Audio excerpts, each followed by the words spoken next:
Boyd, what's up, man? I was just driving back from a family get together, and it's just a long drive. So the drive took a little bit longer than I had anticipated, but it was not too bad. It was a great time. It's good to see everybody. Hope you're having a fantastic night, man.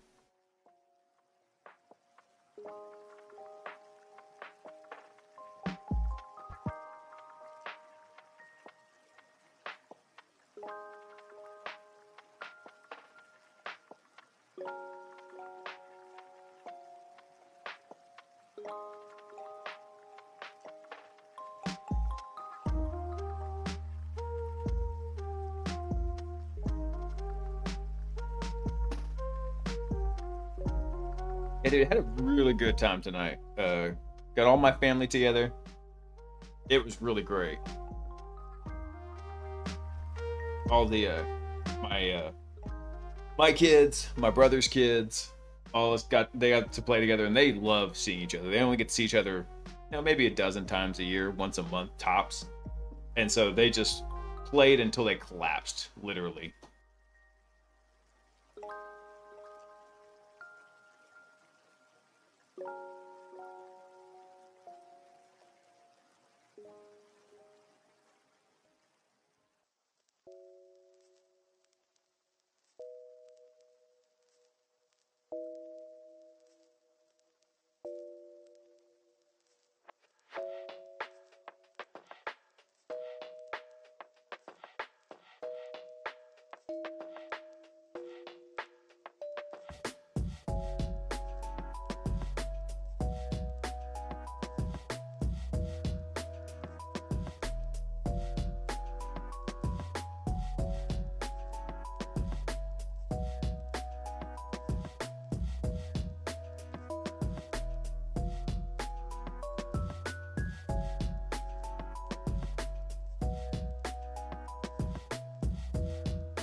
It's almost time.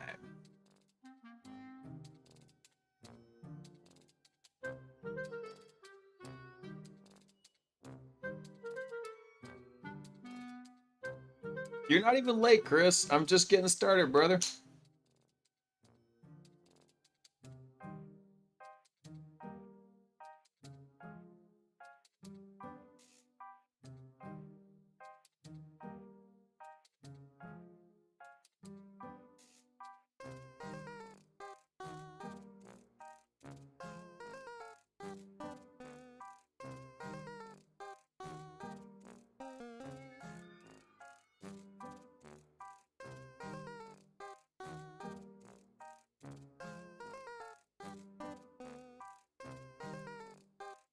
You know, one of the few games I never played Void was actually StarCraft. I know a lot of the memes from StarCraft, but I never actually played it. I played a lot of other RTSs, just not StarCraft. I miss the old Red Alert games. God, they were so good.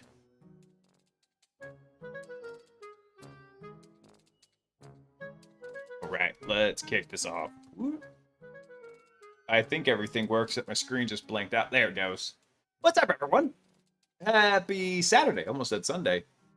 Man, I had a really, really good day today. On the plus side, my ribs are healing up really well. Now it's all musculature issues. So hopefully another week and I'll be back into full form.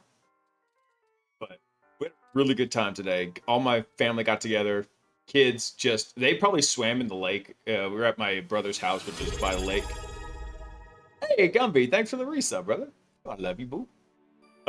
And they must have swam for like 4 hours. They passed out so hard in the car. So I had to drag them in, get them all situated in the house, and then I was able to hop on the stream. So that's why we're running a little bit late tonight.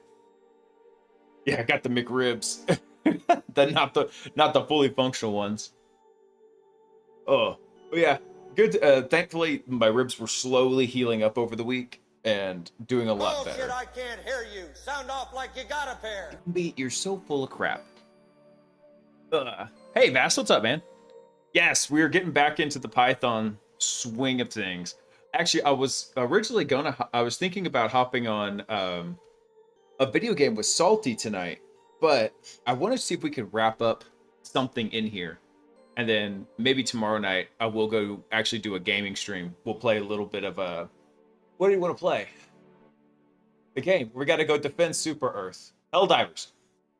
Might actually play a little bit of Helldivers tomorrow night as like a chill out stream. Also, since it is a long weekend, I was planning on actually doing an extra stream on Monday. So we'll be on Monday. We'll mess around. Maybe that'll be the Helldiver stream. I'm not sure yet. But I went through and actually a little bit today... Earlier, I went through and beefed up the special agent loader a little bit because I realized eventually we're going to have a way for these specialty agents to get brought over into our execution flow. And how are we going to describe what this agent is good at? So I added this description field in here and I reworked a little bit of this data. So now the agent mapping is going to be like this instead. So instead of it being a list, we're going to make it an object, a dictionary, and makes it a little bit more explicit as to what it's got. So we'll have the graph, what the agent mapping is, which is where does it go to, and then a description for it. So I think I was working on the description up here. Maybe I already did it. Let's see. Yeah, let's see. This browser agent provides a fully functional web browser handling any tasks that need to be completed via a web browser. Easy enough. So, browser agent should be good for that. Yeah, I have not gotten to play Helldivers in a while. I was real big on it when it first came out. I put it on the back burner whenever Sony pulled a lot of their shenanigans. And now that they've finally removed all the region blocks, I'm like, okay, cool, I can play Helldivers again.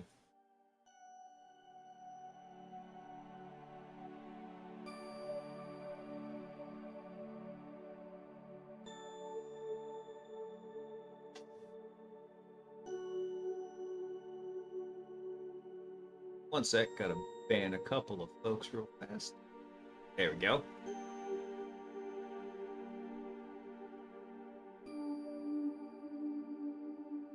Fix that right there.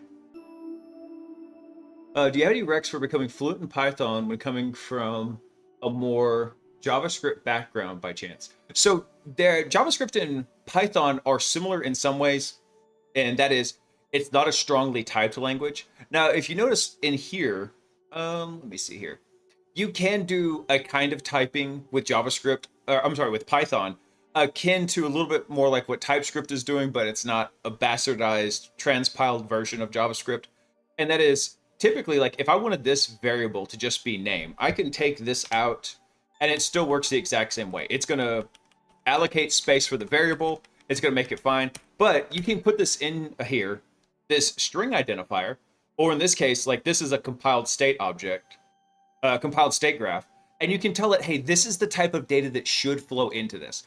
it doesn't do anything other than help assist you on the development side. Because let's say, for example, instead of putting a compiled graph in here, I tried to store a string in here. It's going to throw an error in the IDE, or at least a warning saying, hey, by the way, you're not putting a compiled state graph object, you're putting a string. So they're very similar in that fashion. Another way that they differ a lot is that you can do a bit more with the async and actually have multiple threads coming down. I know you can kind of do that with Node, but really Python has the ability to be really multi-threaded, whereas JavaScript just kind of gives the illusion of multi-threaded. Those are kind of the main differences between the two. I did a fair amount of JavaScript back in the day, but it was mostly Node.js. So it was a little bit different. I wasn't doing a lot of like the front end JavaScript. But other than that, they're not terribly dissimilar. I mean, now are you coming from a Node.js or like a browser.js background, Vast?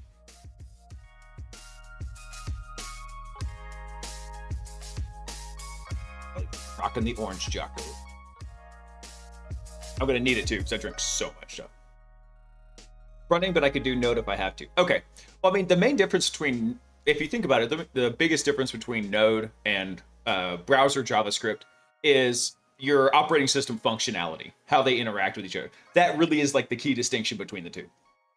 So if you think of Python, it's a bit more akin to Node.js than browser.js. And really, they're not terribly dissimilar. Like I said, I'd say probably one of the better things you can do with Python, though, is this kind of, this kind of typing. It helps out with the development quite a bit. Your IDE will be able to track those and say, oh yeah, hey, you're putting the wrong variable in here, or hey, this is what the type should be. You can get a type hint from that. It helps out a ton. Another thing you could also do with it is, what was I thinking about? Just had it. I'm a little brain fried. I've been out in the sun all day. I'm surprised I'm not red like a lobster. Jocko makes greatish. I know. Actually, one of the guys in the chat was like, I had to do a before and after of like my ribs healing up, and it's like just pouring a Jocko all over it. I'm trying to think what are some of the other big differences between the two here. I would say the way async is handled in Python, and granted, I was never really great at async in JavaScript or Python. I just haven't gotten a good grasp of it. I get the idea, but the implementation is still something I'm really weak at. I'd say those are the biggest things. The way Python handles asynchronicity and the way that it handles typing, because you can actually do like the type hints in here without having to do a lot of weird stuff. Other than that, I mean, they suffer from some of the similar issues where you can have libraries just become off the wall crazy. You can also do weird stuff where like, hey, I'm going to initially store a string in here, and then later on down in my code, I'm going to store a 2003 Toyota Yaris. You can just drop whatever you want to in there. It will still let you do it. The typing doesn't block it, but it does. This is one of my favorite features in here. I'd say one of the other things that Python is really cool about is, these are called your dunder methods right here. These double underscore. There's actually a whole bunch of these whenever you define a class. And these dunder methods, you can use them for doing all sorts of different things. There was a really great video on YouTube actually about it. I wish I could remember the guy's name. I watched it one night when I was just bored in a hotel room. It was like a 23-minute video, all on these dunder methods. And they're kind of like normal methods that you could have in there. But let's say you have a special class type. You could even supply like, hey, what happens whenever you add two classes? What's the logic and the functionality there? That's another function that I really like. I think what else might be in there. I think that's the main thing. I don't think you'd actually have a big trouble jumping from JavaScript to Python. And then if you wanted to jump to something that's a little bit more strongly typed from there, you could even jump from, because like I said, they're both going to be working as non-strongly typed languages, but you could even jump from Python to something like, what would be another good strongly typed language to jump to? I want to say C#, but I feel like there's a better option than that. Maybe even just going to like C++. That'll be your biggest jump if you want to keep continuing down like learning different languages. jumping from something like Python and JavaScript to a strongly typed language, that will be a big jump. But once you get it, you'll get it. And in fact, doing this kind of typecasting or type definitions in Python will help out with that.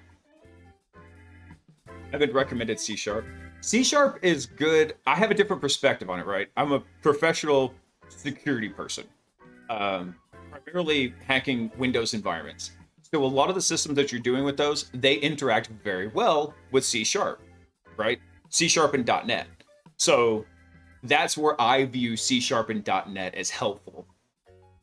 Yeah, I've been a penetration tester for 7 years, and I've been breaking computers since, let's see, since I was in the 2nd grade. That would have been 1991, 1990, about then. Yeah. So it's been a while, just doing all sorts of internet hood rat stuff. By no means a master of the trade, but well seasoned. Red team life. Also, hey Chris, what's up, man? You weren't late, by the way, Chris. I was late. It was a long drive back from my brother's house. But super happy to see everybody. To kind of make up for everybody who just came in a little bit late, just kind of make up for missing last weekend streams. I was going to do an extra stream on Monday so we can kind of hang out. We'll do some fun stuff. Maybe we'll do a little bit of coding, but I really wanted to work on this special agent loader, because once it's done and we get it prototyped in the exploitation agent, I think the exploitation agent will kind of hit its milestone, and then we can go back and we can re-implement it over into like recon and enumerate, and we'll let those guys kind of run.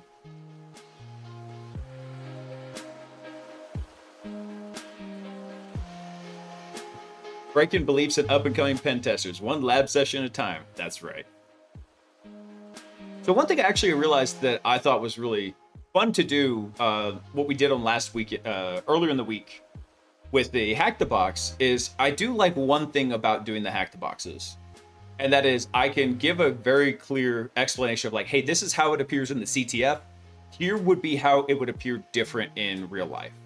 And so when we were attacking that web app, I was able to give that kind of perspective, like, hey, this is what I'm looking at. So I understand, okay, this functionality is not in play, this functionality is not in play, and how we could kind of attack those different sections in there. Let's go look at something.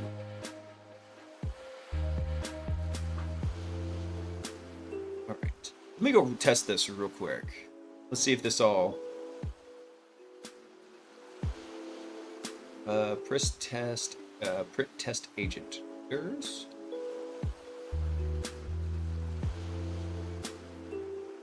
Yeah, let me go run this real fast. Just want to see if it still works. Okay. Yeah. Yes. Excellent. So we still have the browser agent showing up in here. Great. Awesome. Thanks for being willing to illustrate those things. Yeah, no problem, man. Dude, don't get me wrong. I know a lot of people like CTFs, like just thoroughly enjoy them, and I'm not going to crap on those people. I do like them for some things. I don't like them for other things. They have their pluses and minuses. Let's see. Let me go ahead and kill this code because we don't need that anymore. And once I get this special agent loader done, I will go ahead and push an update up to GitHub so everybody can kind of take a look at the code. Okay, so this was our browser agent. We should be good. Actually, I want to do one thing real fast. I'm going to break on this and debug this real quick. I just want to make sure everything's showing up in memory properly. What's this modularized agent that's being built? So the tool we're currently working on is a AI agent system to play Hack the Box or to play like Try Hack Me, CTFs. And what we're doing right now is there's a system of agents that happen in here. We're currently working on agent number 3. There's going to be 5 in total, 4 primary agents and 1 supervisor.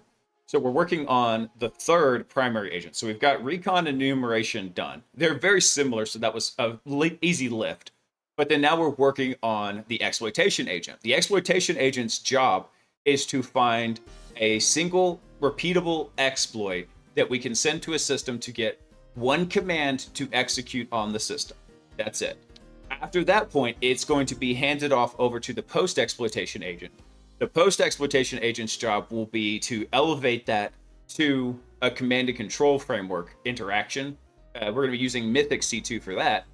And then, but there's sometimes that we just have activities that we need to do that don't really fit into any of these agents in particular. So what we have is special agents. And our first special agent that we built out is called Browser Agent. Its whole job is to handle interactions to a Playwright MCP server and be able to set up a browser session and be able to interact with the web app exactly how we would expect having a full browser interact with it. And just doing a couple of quick tests, it looks like for our test case, where it needs to upload a PHP web shell to the system and bypass a naming extension, it looks like it's picking that up. So now what we're doing is we're making it to where if you have like a GitHub repo with a special agent, you just git clone it into this directory, run the program, and at runtime, it dynamically loads that agent into here. So we've got this structure kind of built up in the agent here. We call it the agent mapping. So if we had multiple agents in here, we could have multiple ones in here. But we have the agent's name, and then we have a graph, which is a compiled LangGraph object for it to run, so it knows what's the workflow it needs to do. And then we have a list of agent mappings and descriptions. So the mappings are, these tell it, hey, these are going to be the primary agents that this can be used with.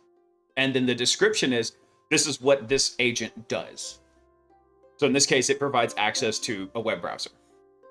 So the idea here is something like this. Let me see if I can pull up the graph fast.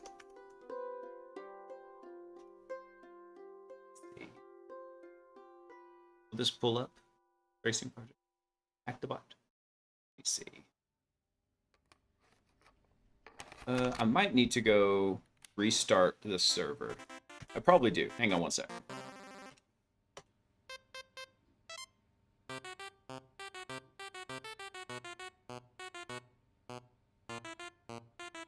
Let me grab this real quick. Hang on one sec. Let me pull this up and we can look at this. But I need to make a modification real fast.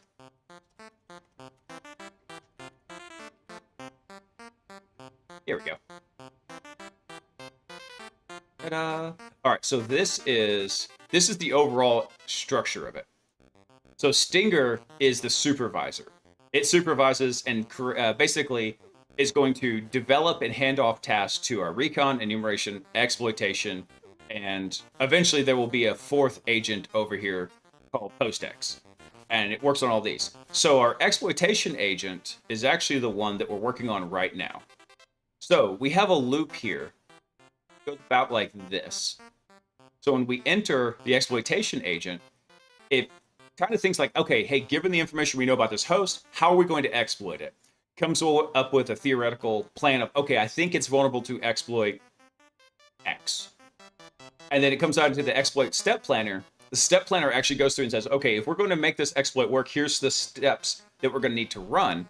And then it hands it off into this loop here, where we have the exploit step processor, a tool node, and then we do an update and then a revision, and we pass it back through this loop. So if we run into an error that says, oh, hey, by the way, this step failed because there's a security control in place. Okay, well, let's try bypassing it by doing this thing. It should hopefully error correct for this in here. So what we're going to do is this step tool node is actually going to have a buddy right here. And it's going to be like a special agent node that says, okay, we can either pass this to a tool node or we can pass this to special agent down here. And then that task would be handled by the special agent in this section here. So that's the next step I think we're going to need to work on, is just bringing that specialty agent into this mix and then adding that node. And we'll have to add one more thing in here. So you see these dashed lines? These are conditional jumps. So notice how the revisor can actually jump all the way back up to the exploit agent, or if it needs to continue the loop, it can actually continue back over to here. So there's a function that's a conditional jump between these two. So this one right here, this is a hard jump. We're going to split this off and make it a conditional jump where it can either go to the tool node or it can go to the agent node over here. So we're having a lot of fun with it. That was a very long-winded explanation.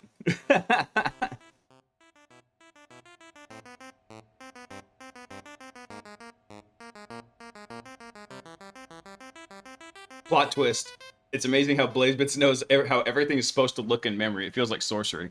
Just because I wrote it, dude. That's the only reason why. So, like, in here, when I wanted to look at this, let me bring up the debug console. I should know that, hey, we should have a variable called test that loaded the special agents. And when we look at our agents, we should have an agent in here called browser agent, and there should be some information. We should see the description, the name, the mapping, which is just a list of these 3 agents, and then a graph in here. Which we do have a pointer to a compiled graph in here. So, perfect. Everything's looking solid. So now the next thing we need to do is actually come back over to the exploitation agent and bring this over.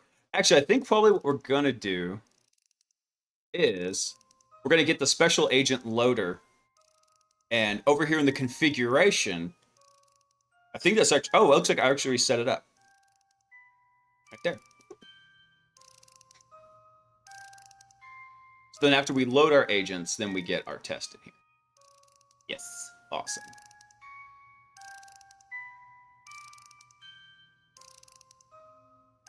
Holidays are coming up. I'm hyped for merch. I don't have any plans to make any just yet, Chris. I've got ideas, though. Hold on. I got my little sticky note of ideas. Oh, thank you, Shig. What? Oh. Sock was just bringing me my giant... I can't lift with my left arm. My ribs are still healing up. But she was trying to bring me my giant mug of water. And you see it just kind of float in like this. And apparently she was watching the camera to see when it would come into frame. I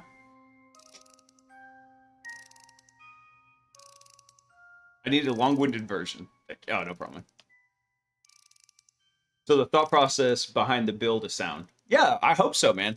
We've been having a lot of fun with it, and it's been working really well. I think one of the things I'm most kind of proud of with this whole thing is, like, if we come over to, like, the enumeration agent right here, the very first thing it actually does is when a new task comes in for any of these agents, is it actually passes it down to the validator and says, hey, given the information we already know about the host, could we answer a question about the host?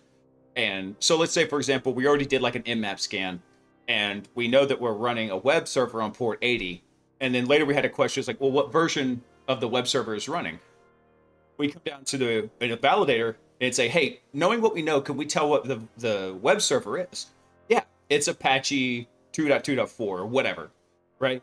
So we don't have to go do extraneous scans. We actually have like this like database reference of the state table that says, hey, we already have information about this. No need to do extra scans on it.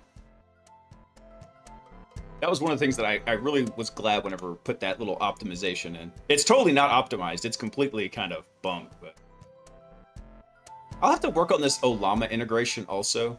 I was hoping that would work, but it isn't fine. Let me see something here.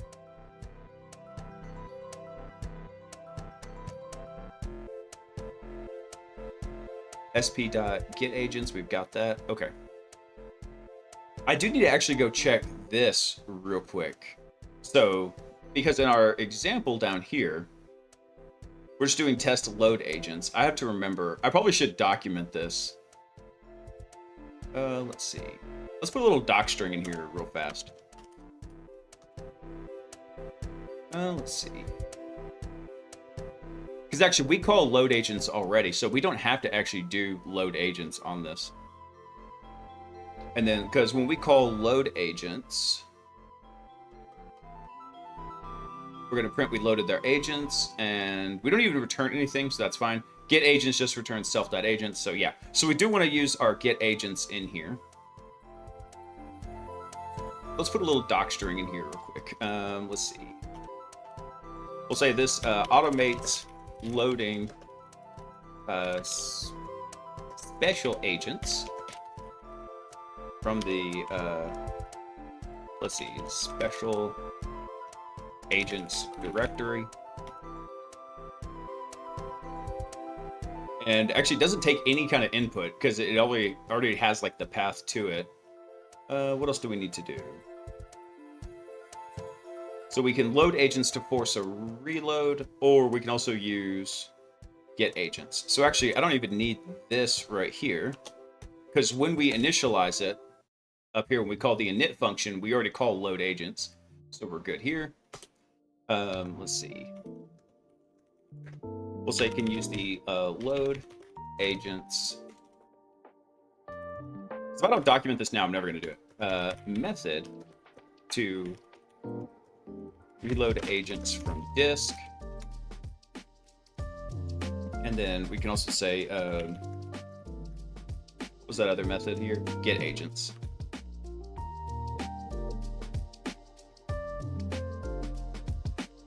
Let's see, get agents method to get them. What does that return? I gotta remember. Self.agents is the dictionary. There we go. Of the agents. There we go. All right, just to put a little bit of extra documentation in there. Hey, Bubba, what's up, man? Dude, Bubba, we're working on a little AI hacking agent to play CTFs for us. And so we're working on a dynamic agent loader right now. So when we make special agents, we can drop it in there and they automatically load and inject into the workflow at runtime. Let's see. So this actually should be good then. Let's see. Here's our special agents. We've got that. SP get agents. Boop. Yep, we should be good there. So now we can just pull that out of the configuration. So let's come back over to exploit. I'm going to bring this over a wee bit.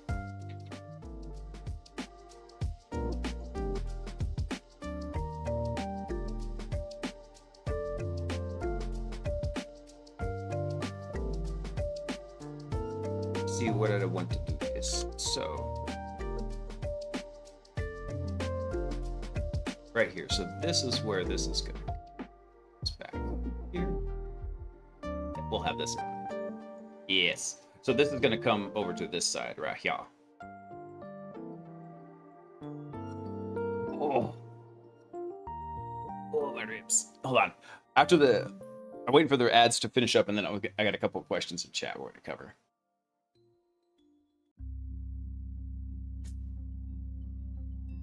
Let's see. So we need to go define a conditional jump here, because exploit step processor is not going to jump into that. So that's the first thing we need to do.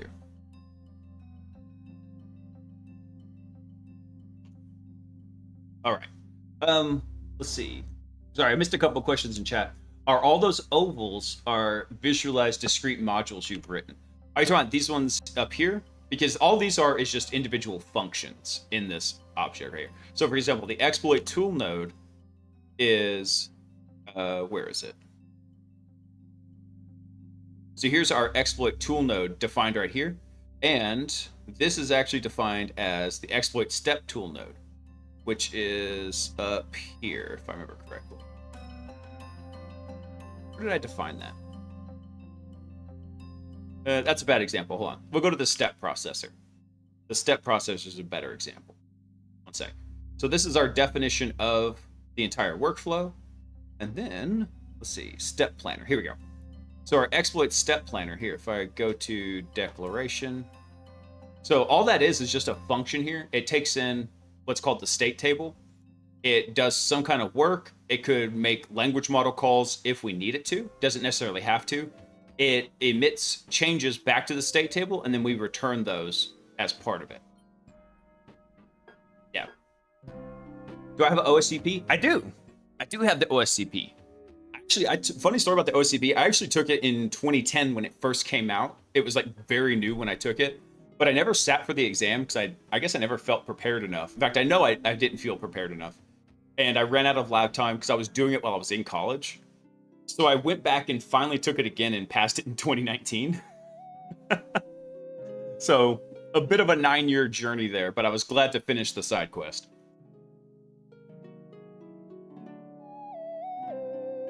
That's right. It was pen testing with Backtrack, bro. Good old Backtrack. Yeah, it was. Those were some days, man. And I had a laptop, like I had a dedicated backtrack laptop. I thought I was so cool. Let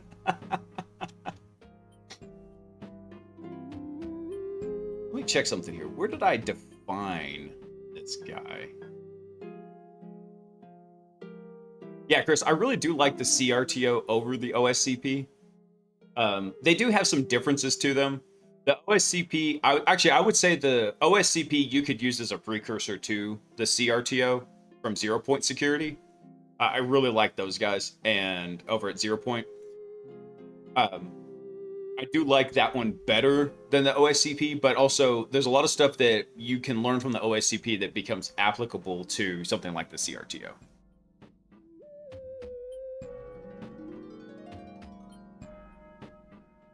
I'm going to be doing the OSCP in November. I'm in 4 years, the final year of college. Nice, dude. Sweet. Yeah, I actually was really slow at college. I finished in 2014 when I was 30. Almost 31, because I graduated in December. I turned 31 in January. So I was almost 31 when I finished at university. Oh, yeah, dude. If someday I'll go take a picture of it and I'll post it up in I'll post it on either on Twitter or Discord or somewhere. But I've got a picture. I have a wireless antenna. It's a parabolic dish. It's like 2.5 to 3 feet wide, and it's probably about 2 feet tall. Nah, maybe about 18 inches tall. It's a chunky boy, and I had that sucker running with an alpha card back in the day. Picked up just hundreds and hundreds of Wi-Fi networks. Like with that sucker, just whoosh, it just sucked up everything. Is a CRTO hard? My bosses have it. They do red teaming. I'm stuck doing web test. Gotcha. The CRTO. One of the good things about it is it will walk you through and explain what's going on with it. Now, actually, recently there was just a big update to the CRTO, and it's a lot more user friendly in the labs now. Rostamouse moved off of Snap Labs to a different hosting system that he's, I think, developed, maybe. But it makes the labs a lot more approachable. I haven't had a chance to go through them yet. I really want to, just so I can give people perspective on what the new CRTO setup is. So if I can get some time to do that, maybe I will. But from the sounds of it, it sounds like the updates are really good. I just don't have firsthand experience with them. I have a lot of faith in Rostamouse, though, because he's just an excellent dude. One of my coworkers knows him personally, like they live in the same city, and just talks about just what an absolutely stellar person he is.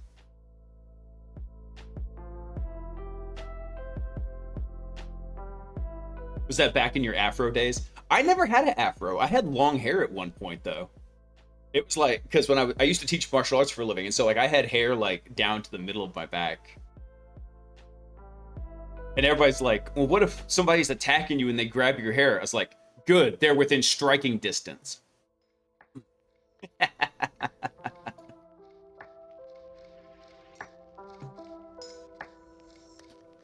Yeah.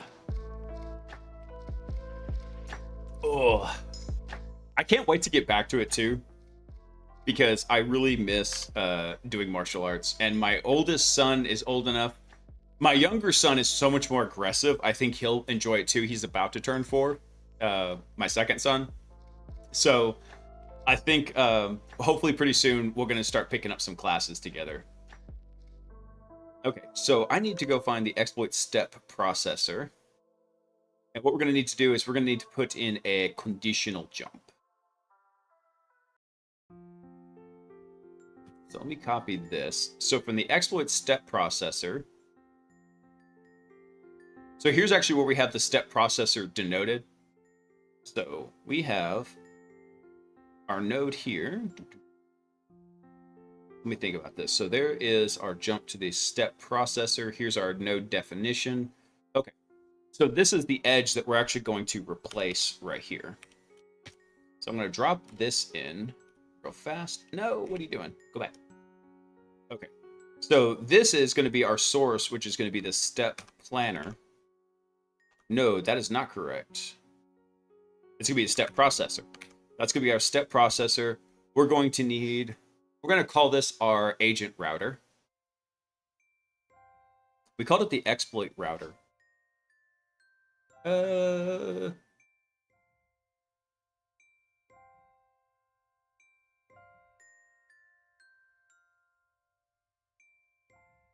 me double check something real quick. This was this one. Is that really the only conditional jump that's in this graph? No, we do have another one. So we have our exploit router, a step router. We're going to call this the exploit agent router. And this is an undefined function, so we will get a little squiggly thing yelling at us here in a second. And our path to this, these are the potential nodes that it could go to. So what we're going to do is we're going to take this out. And then our path map from the exploit step processor is going to be to our exploit tool node, and then to another node we have yet defined. So this will go to here. Oh, no, undo. Damn it. Fat fingering. There we go. And then we're going to have one more node in here. We're going to call this the exploit. We're going to call this the special agent node, which we have not defined yet. So we will need to do that as well. So what we'll do is we're going to take this guy, our exploit step tool node. We're going to drop in a copy of it, and we're going to call this our exploit. What did I call this thing? This right here. Exploit step special agent node. There we go. So we're going to need to go define these two nodes in here because this one is not defined and this one's not defined. So let's go. We'll do the router first. We'll get that going.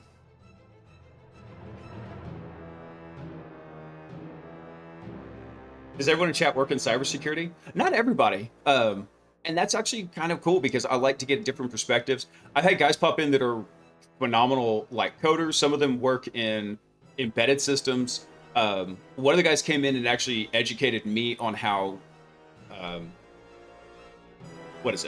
how some of these imports actually work in Python, and was giving me some direction because I thought I understood Python's importing system and realized I was completely wrong. And so kind of put me on the right path for this. And I got some help from a coworker as well on it. So now we get folks from all sorts of walks of life, people who are curious about security or people who are just curious about like what we're doing with some of the AI stuff. And actually this has paid off quite a bit because I've had penetration tests against live in production AI systems, like agentic systems. And what I have learned from this and some of the other studies has actually paid off huge. All right, let's go. Where's the declaration for this? Oh, that's right. We defined it way up there. Go back here. Where's our step tool node? We'll go here. Oh, not that one. Damn it. The step process. There we go. Go to declaration. There we go. Because I kind of put these functions where they tend to go. The tool node is a little bit of a special case, but I'm going to put the router. I'm going to put the router and the node right below this in the code. Actually, hold on. Let me check one more thing real quick. Where's our conditional jump here? Where is this exploit router? Okay, actually, I take that back. We implemented these a little bit. No, we did. The exploit router. Because the exploit router itself, where did I put you? Where was that? Here, little exploit router. There it is. Oh, that's right. Because see, the exploit router can jump to the tool node, the handoff, or the exploit validator in here. And then we've got these defined right here underneath it. So basically the way this is a little bit defined is it goes like this. It kind of goes node, or actually it kind of goes edge node, conditional edges, node, edges. And the reason is because when you look at the graph, this is kind of how you read it, right? You kind of start at a node, but then you're like, oh, okay. from start, we go to load pickle, and then we have an edge to exploit agent. So try to make the code a little bit readable, like we would kind of trace it as we were reading a graph in here. So this router, yeah, I'm going to put it just below the exploit step processor. That's what we're going to do. Yeah, where's our exploit step processor? Let me find that sucker. There we go. Well, it's Control B, I think. Yeah, there we go. So from the step processor here, what we're going to have is we're going to define our exploit. Shoot, what did I call it? I got to make sure the function name matches. Exploit agent router. That's what we're going to call it. Here we go. So this is going to be our, and this is going to take in a state table, and it's going to be a type of Stinger state.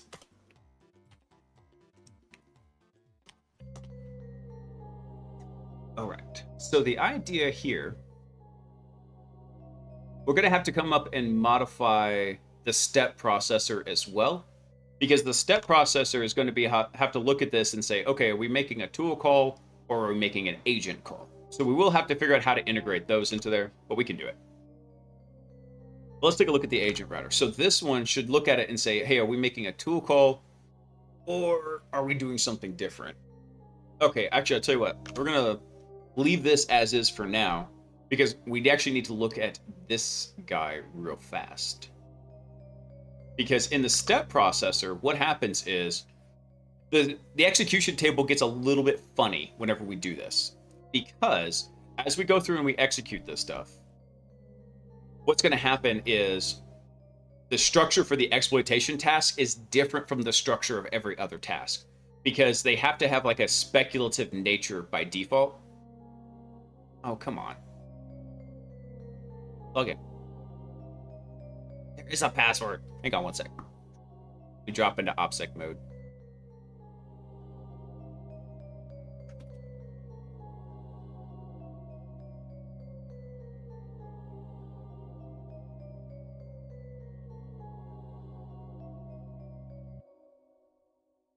Excuse me.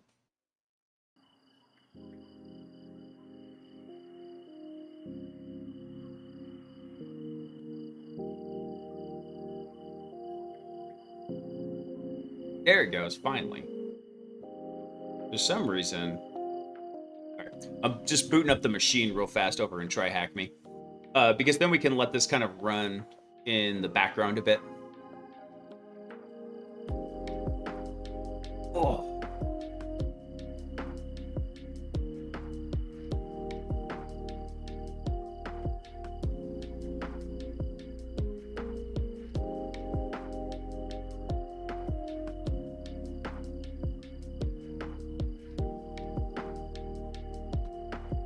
Let's see.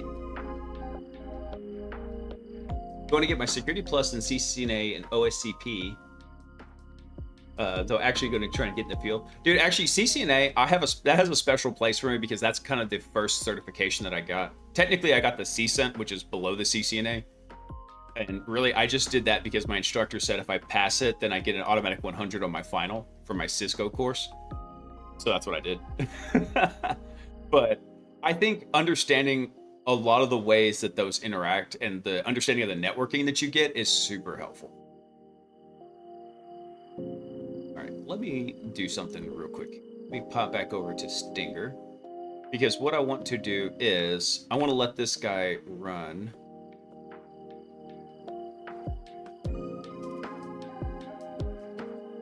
Grab this real quick here.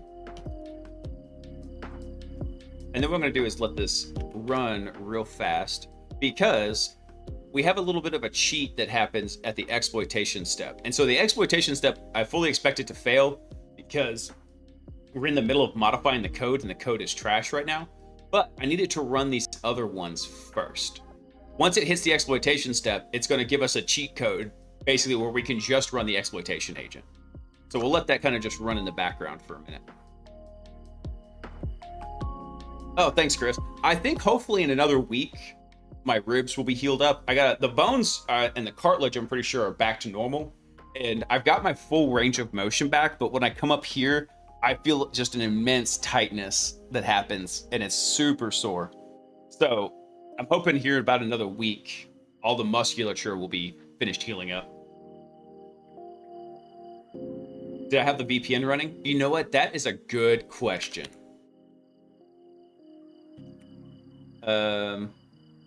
You know what? I do, but it's been up for so long, it's probably trashed. Thank you, Gumby. I completely forgot to start it back up. May need a bit of physical therapy since the fascia doesn't bounce back always. Well, good news on that front, Vast. Actually, I need to go find a physical therapist for my lower back because I was able to avoid some very massive surgery on my lower back. I blew out a disc in there. When I say I blew it out, I mean that some bitch just went supernova. And I'm hoping that and so I need to go through and do a little bit of physical therapy because some of the musculature has gotten weak. But I can also say, like, hey, by the way, can you hook me up with my ribs?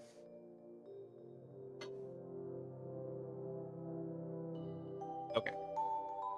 That probably screwed up that run, if I had to guess.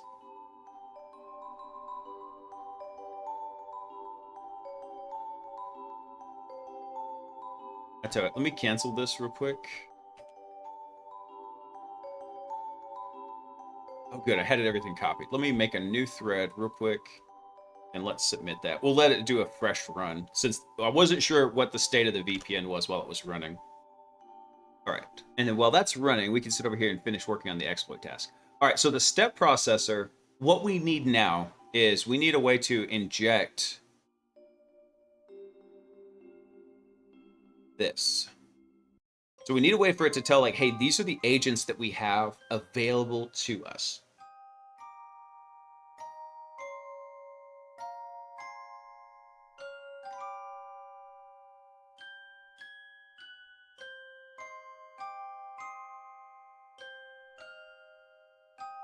So how could we structure this? Currently, what's happening now, whenever we get to the step processor, is the step processor is building a language model object with a bunch of tools attached to it. And these are tools that are coming from robo pages. Not a big deal. However, what we need to do, though, is we need to either inject a specialty tool into this list that says, hey, by the way, here's a special agent that you can call, and here's the name of the agent. That's all we need is what the name is. So we have that information available to us from this agent, right? Whenever we call this one that's behind my big head here, when we call that, we could do that. So we can either just give the name of the agent and a description of it, or I think that might be the simplest way, is if we just go make a new tool function to do this. Let me think about this. I think that might work.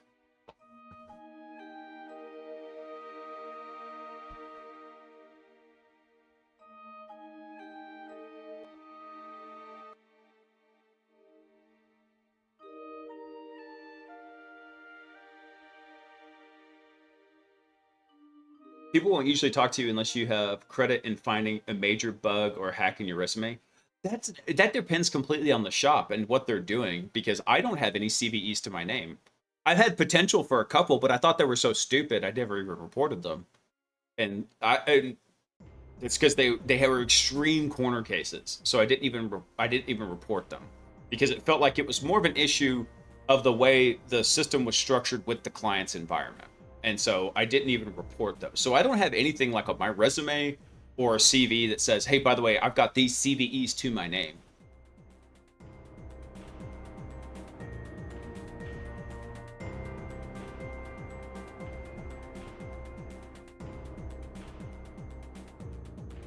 Hey, Jay Falcon, thanks for coming online, man. I do love that dial-up sound. It makes me so happy.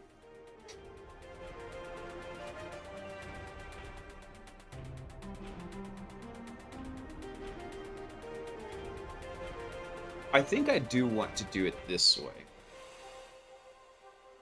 I think that's probably what we'll do in the exploit router here too.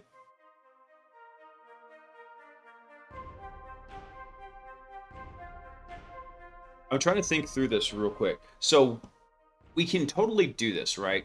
We can say, hey, by the way, in the language model, we want to use a tool.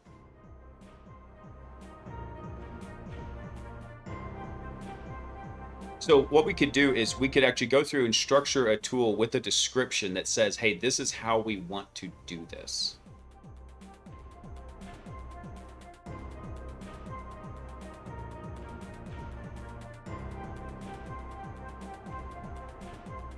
Yeah, did y'all hear the dial-up sound?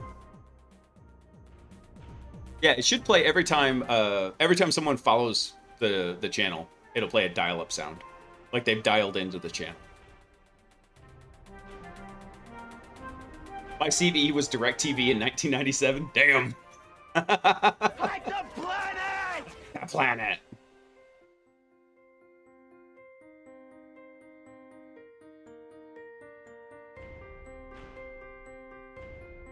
Let's see. Y'all didn't hear the dial-up sound? That's weird. That's all right. I need to go fix some of the alerts anyway. I have them kind of split right now. I gotta straighten them out. On the plus side, also for my ribs, I'm not having to take very much pain medicine. I usually take it in the morning and in the evening before bed, but during the middle of the day, it's not been a problem. Thanks, Chris. Okay, I'm hearing it. Are you guys hearing the dial-up?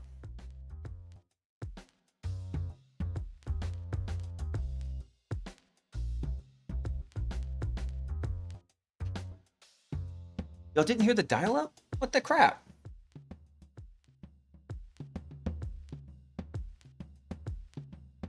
Well, that's annoying. All right, I'll have to troubleshoot that later. I'm not going to take the time out to do it right now.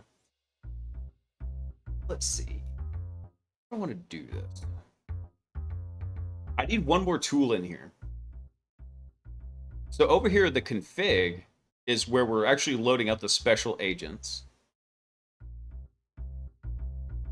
You know what? Actually, we might be able to draw some inspiration for this from our Robo Pages utility.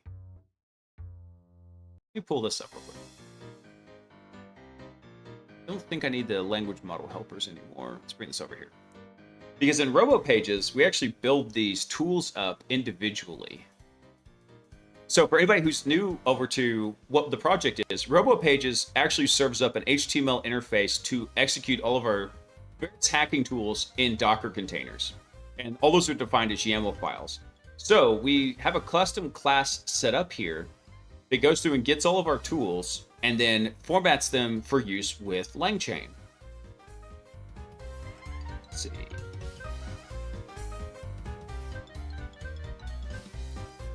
So here's our Robo Pages tool. We have name, description, parameters.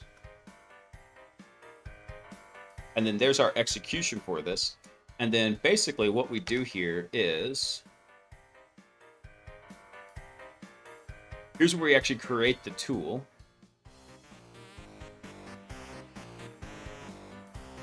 We create that tool, and then we append that tool into our tools. Okay.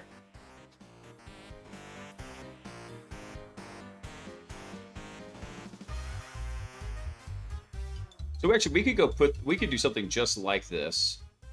I'm going to copy this over here. We'll go to put this over in special agents because it makes the most sense for that to exist here. And then what we're going to do is we're going to call this a special agent tool. And what this tool will allow us to do is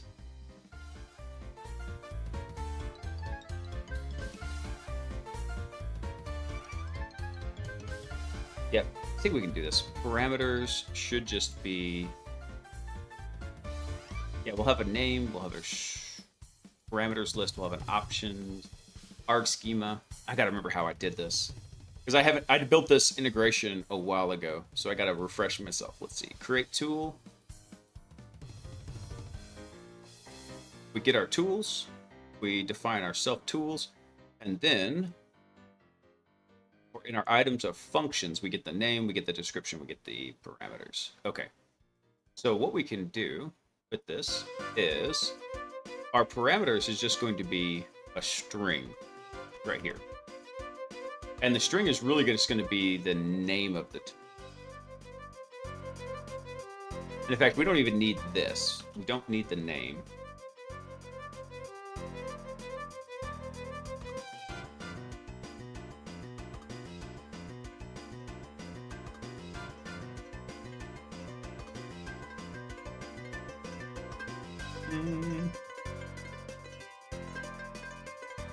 Don't need the run in here, don't need the response, so we don't need to define these.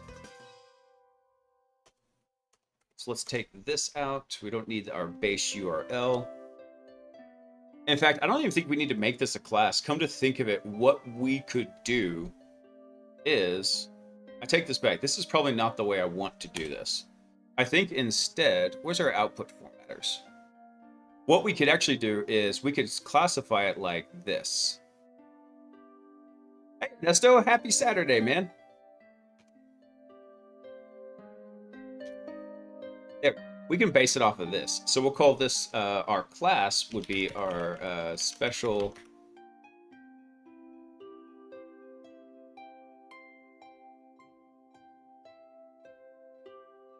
let's see. Yeah, we'll still call this the special agent tool, except this is now going to be based off of a Pydantic model.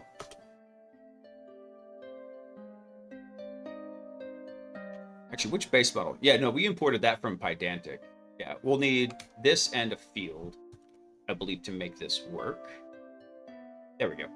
And let's give this a couple things. So we'll call this the name. We'll call this...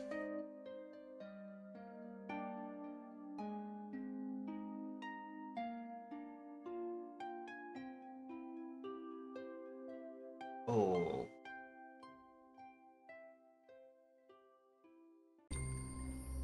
We think if I'm getting this correct. Ask answer format.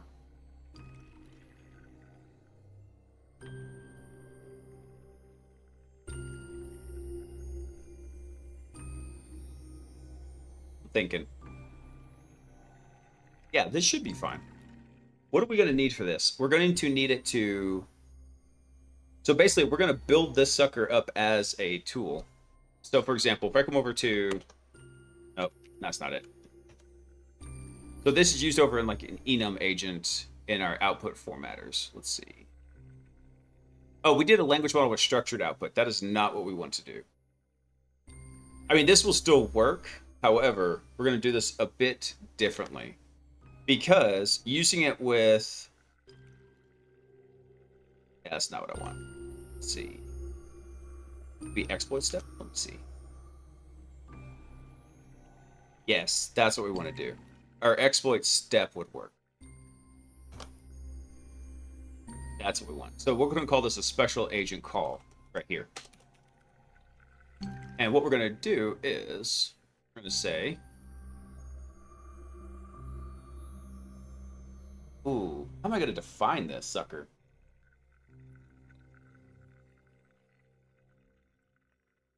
I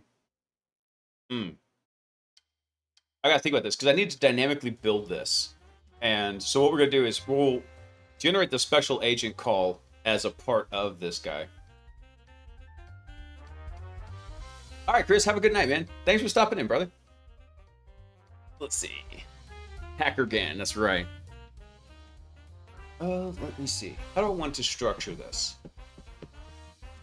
We will need the name.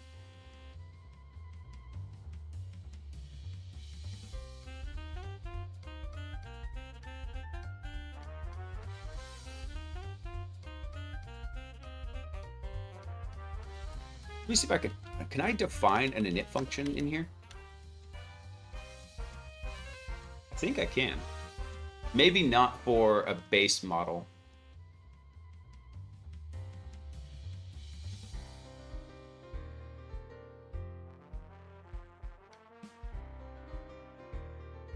I think I can. Let me check on that real quick. Hold on. Let's see. Pydantic base model.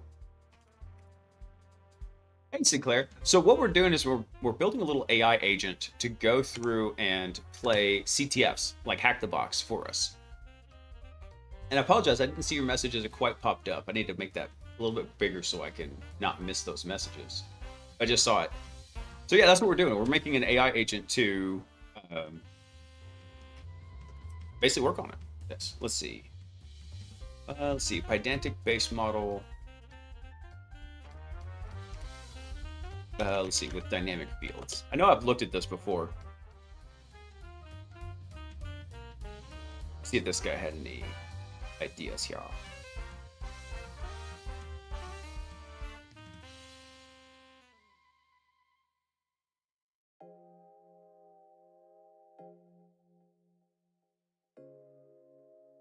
So what did this guy say? So for the dynamic base model, you can use create model. Oh, okay. Oh, there we go. So rather than defining it as a class, what we could do is just use the create model in here to do that. Okay. Easy enough. Actually, what we could do is we're using create model with this strategy here. So this is basically breaking apart this stingray right here. We've got the name and the periods.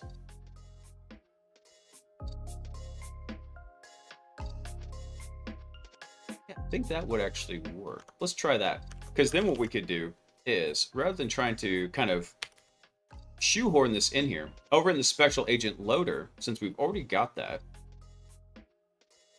the special agent loader, we can actually just add a new function, a new definition here. So we'll call this our define, what do we call this?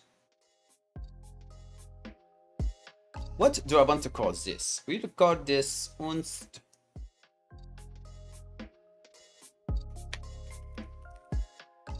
Just call it a pydantic model.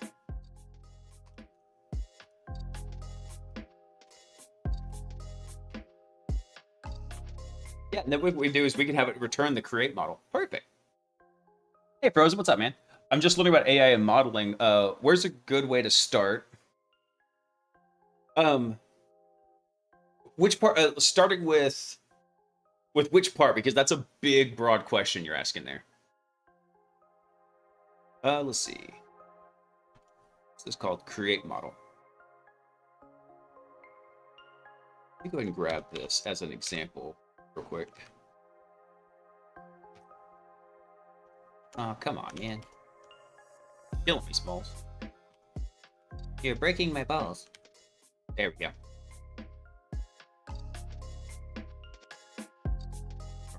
So we do need to import create model from Pydantic. And then what we're going to do here is we're going to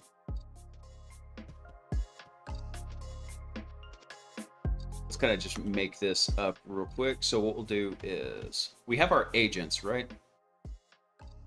So we'll have a list of our agents in here.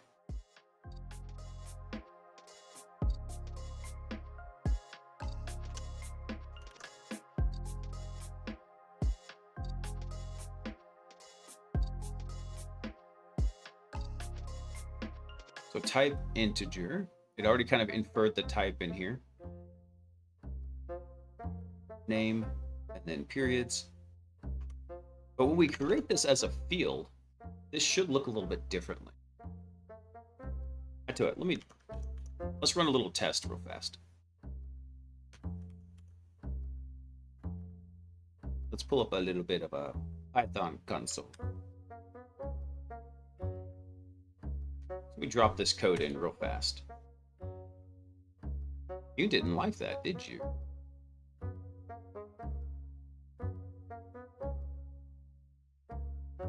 Oh, it didn't like that. So this is different. So the schema JSON method is deprecated. Use model JSON schema. Okay. Fine then. Let's see. What they say? Model underscore JSON schema. Bullshit, I can't hear you. Sound off like you got a pair.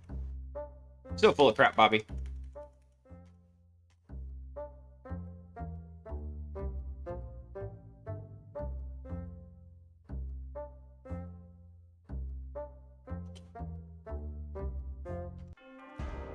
have an indent? What?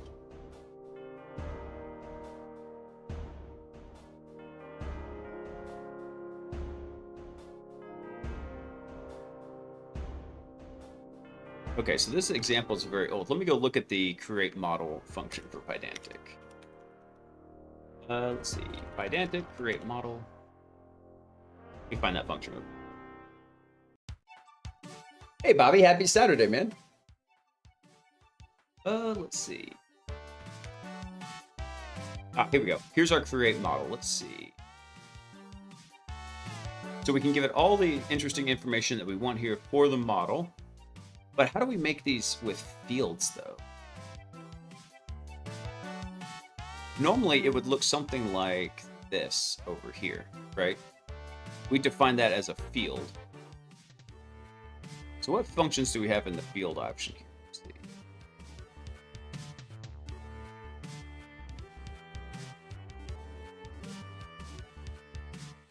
So we have a description option, but do we also have like a list of inputs that we can supply to this? Let's see. So validate, init, KW only. What else do we have? There's our description. Here's our examples.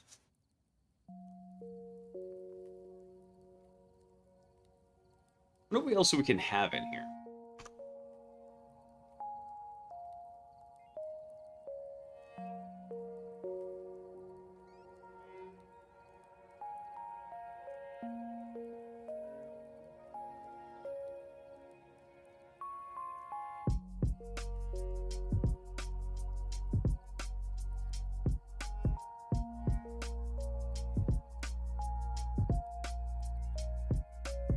Actually, here we go. This might actually work just like this.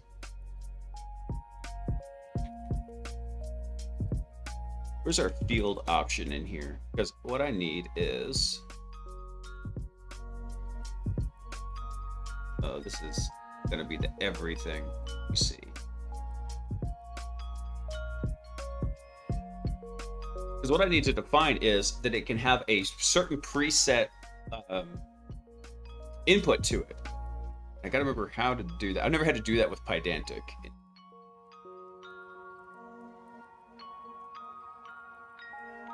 Let's see. So here we're giving it the names. We're giving it a default. There's got to be a way to enumerate, like, hey, it has to, the response must be one of these options in here.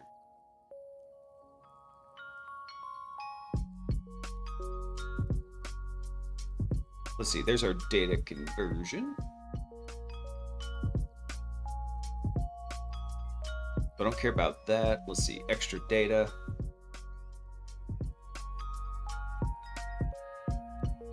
Where is this in here? Nested models. Let's see, arbitrary class instances, not concerned about that. Nor nested attributes. Let's see.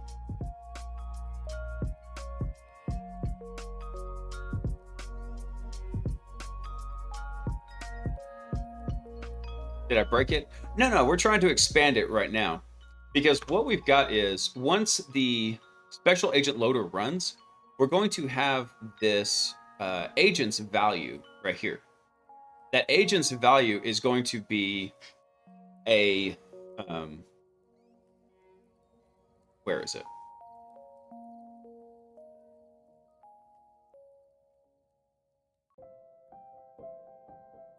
Where did I put it? There we go. So our agents is going to be a dictionary. So what we want to do is we're going to go pull out all the keys for the dictionary, because that string is what's going to be the name of the agents. So we pull out that string from here, the list of strings, all the keys to the dictionary, and then that would be the list of like what's the acceptable input for this special agent. So what I'm trying to figure out is, in here we should be able to create a model for Pydantic for basically formatted output. It's going to simulate a tool call in LangChain. But I need to tell it, hey, by the way, the output must be exactly A or B or C or D, something in that list, right? Let's see, don't care about this.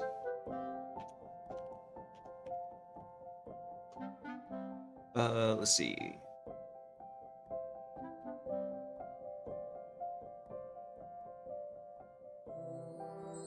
So in this example, whatever, T bound, T no bound.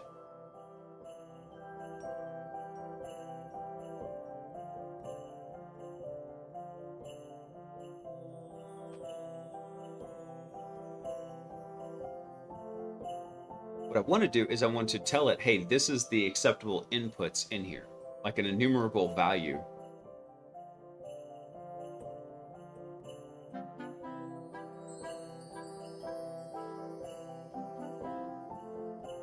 Let's see if I can find that. Let's see. Pydantic, let's see. Model with, what do I want to say this? We'll say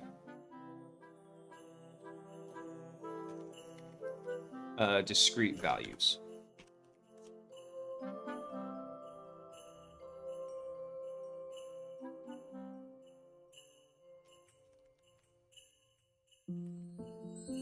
Smalls.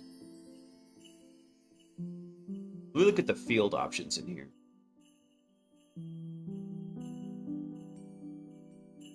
So the annotated pattern. This applies constraints to attach a field function to a Pi model. Pydantic supports annotated type structures. What is annotated again? Special typing to add complex specific metadata to an annotation. So add metadata X to a given type T to be used. So metadata using annotated. So what are they doing for this? Okay, so that's interesting, but how do we say that it's going to be in a list?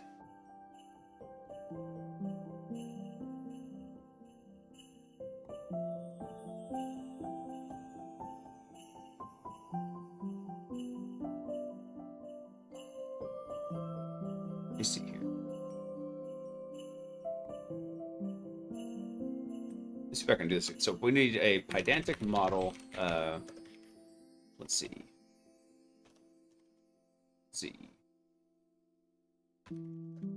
Field value from list.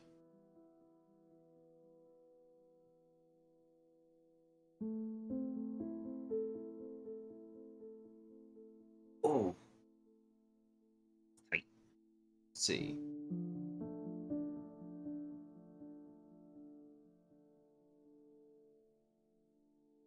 Oh, that would actually make sense right here.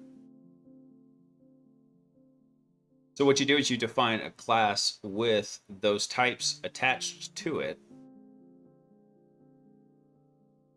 So it's a list of fruit. Here.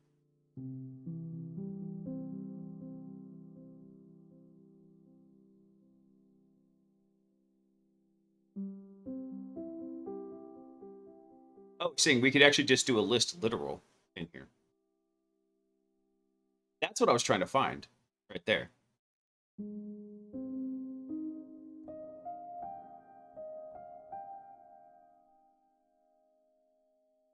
Okay, so we do a list literal. That's what we need to do.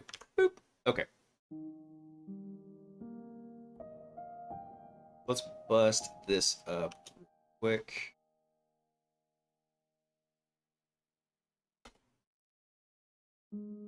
How could I... I'm going to need a class factory to do it this way, though, because this value is going to change, right? So what we need is we would need a function to return the class with the correct values already in it. So let's go define that real quick. So what we'll do is we'll define, let's see, special agent caller factory.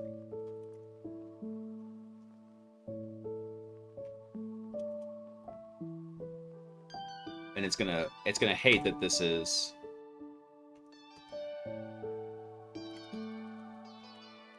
special agent caller. There we go. We'll call it that. And then what this will do is we're going to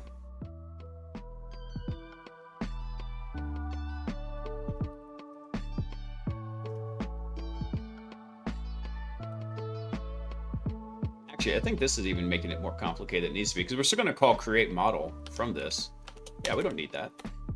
Yeah, we can still do that down here.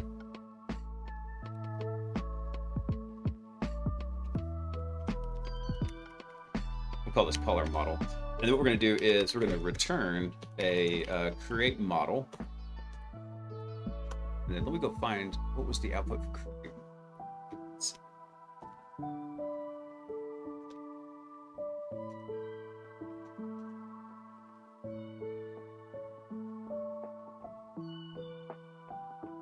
Gotta find it. Here we go. So something like this. So this is the name of it, I believe. Let's see.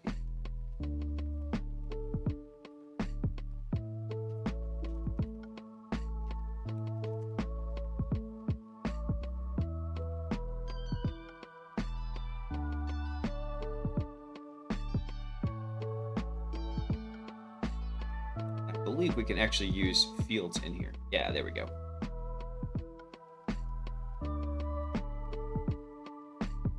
Yeah, this is what we want. Just like this, more or less. Say our name is going to be a field.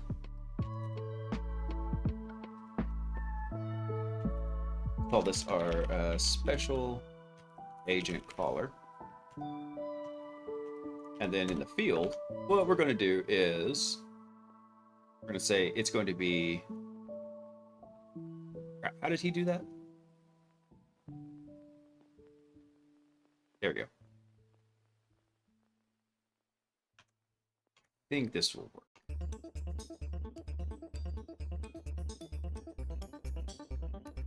Let's find out. Let's find out. Mixing and matching two solutions here. Let's see.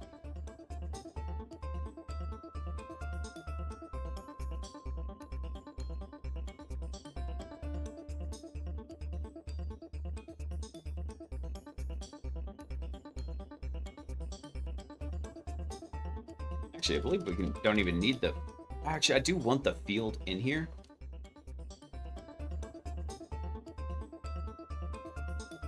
But what I want is the description also. I believe it would be this annotated type in.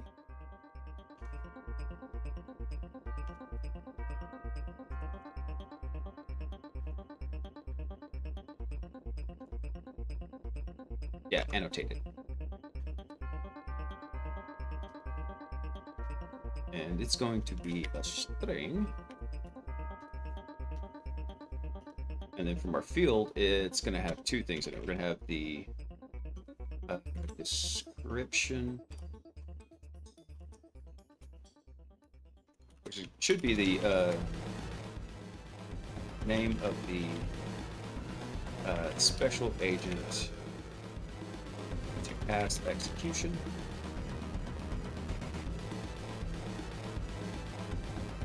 Actually, that is maybe not.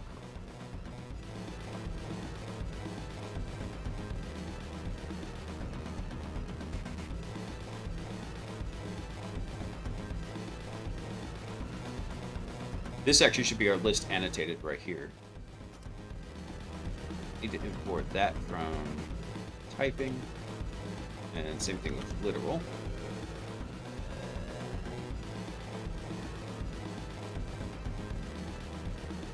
But what this is going to be is this is going to be self dot agents dot keys.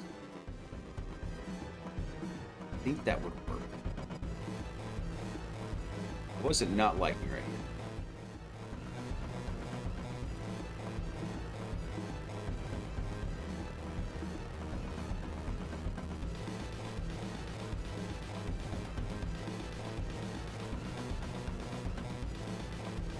Oh, this was... Check this out. Yeah, that should work. Annotated is called with two, though.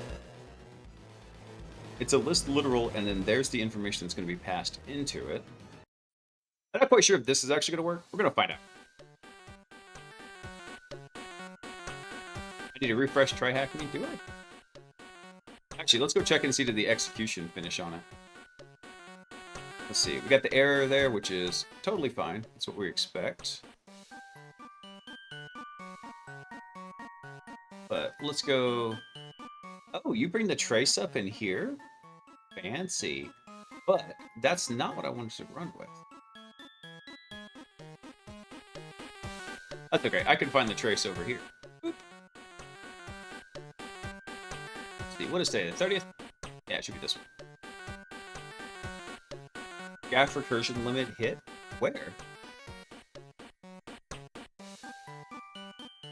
Where did we hit that? Oh, in the exploitation agent, which is fine. Doesn't really matter. If we hit the graph recursion limit, that is totally fine. But the good news is now we should have a pickle file.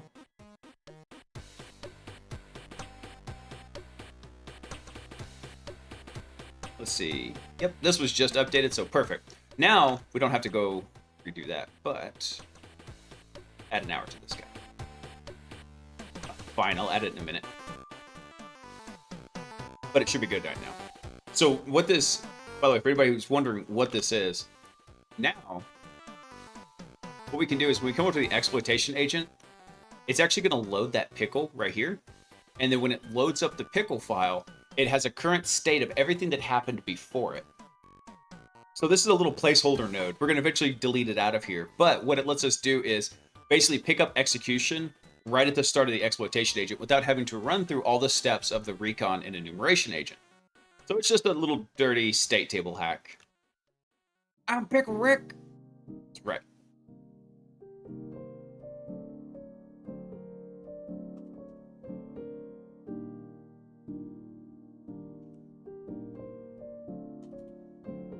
Why is it saying that it doesn't like it, though?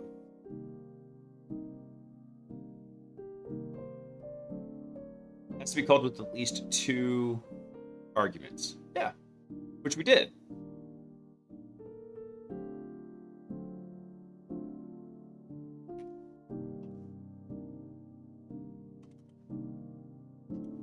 I mean, that's it right there.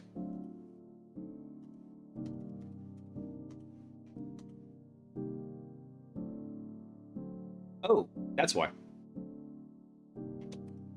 I see where it's complaining now. This actually should have been closed up here. There we go. So we close our field, and then now we close this one. Now, why is the field description complaining? Unexpected argument? Now, we should be able to pass that a description.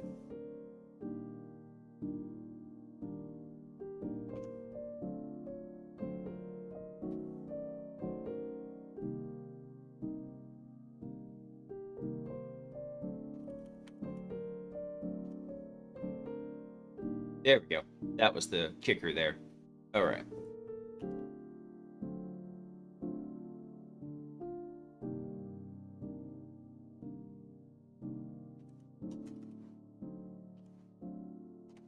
Now, I think it's not going to like this here because it's going to say that...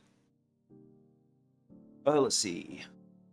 Bytes, Unicode, string, spool. I got to remember what keys actually returns. Let me see.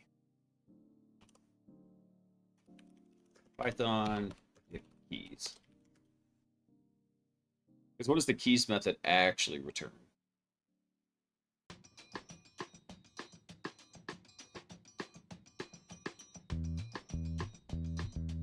Test it ourselves. Oh, it returns keys. I think we have to actually cast, kind of like basically cast this as a list. This.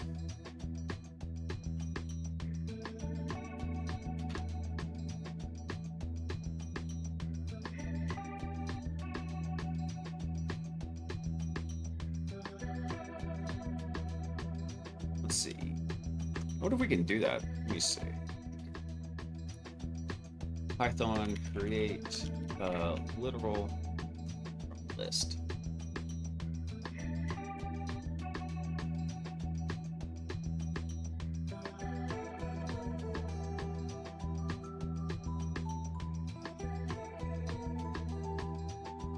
That's not what I want. Let's see. Look at the typing documentation here. So, because literal just expects like an input list of strings, doesn't it?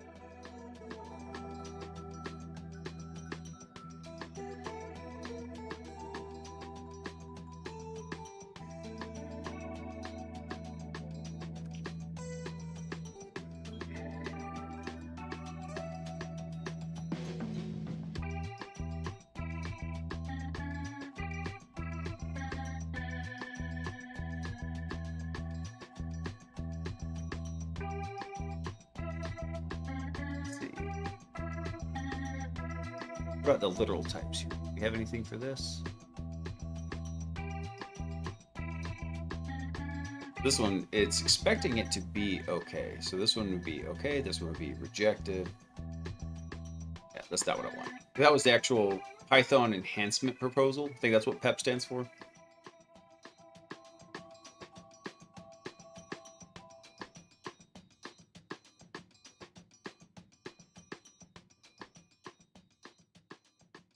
Those are numeric literals.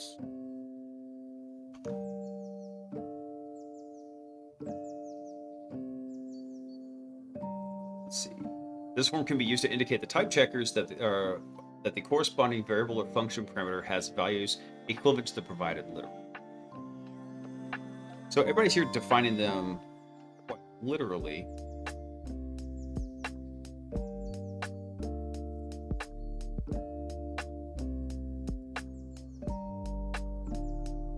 I think I'm going to screw this up, but I'm going to try it real fast.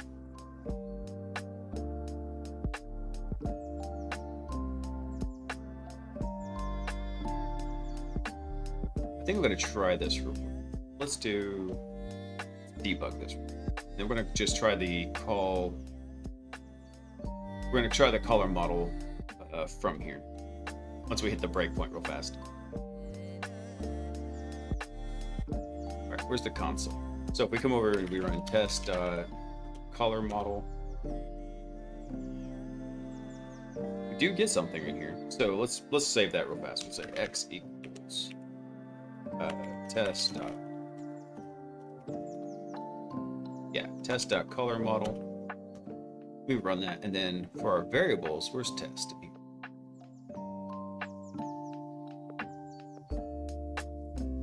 Oh, actually, no, correction. That's x. That's the one we want.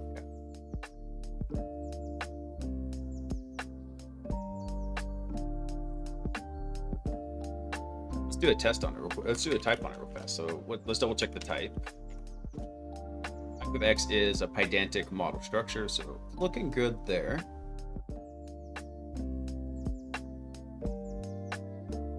So for our fields, we have name. It looks like it got close. Sorry for the flashbang there. Yeah, I think actually we need to bust it down a tiny bit. Because if we look at this, I know it's real tiny to say, but what we're seeing is list literal, and then we're seeing a list again with browser agent.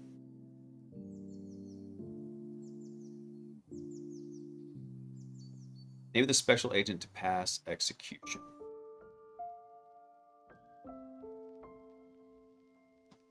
Oh, I don't know if that's actually going to work. Because what we need to do is we need to supply a list of descriptions. We have two ways to do that. We can either do this programmatically in the call, or we can also pass this into something in the pedantic model where it says, hey, by the way, here's your options. You can do browser agent, you can do this one, you can do this one. So we need a way to actually get the descriptions for the agents in there.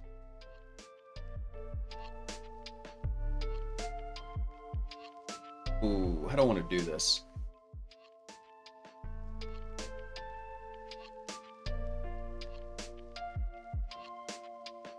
Think about this for a second. I'm half tempted to inject this over into the prompt. So what we can do is we could have a option in there for special agents, where it says, by the way, the special agents you have available to call are these ones, and we have the name and we have the description. So we could format that out and actually inject that into the prompt. That would be no problem. I'm trying to think if there's a better way to do that than throwing it into the prompt.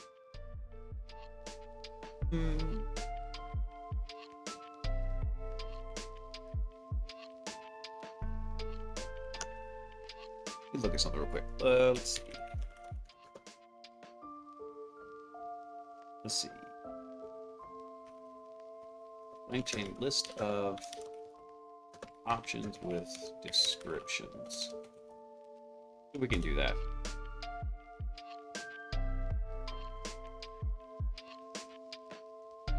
I mean, using it as an output parser is a bit different.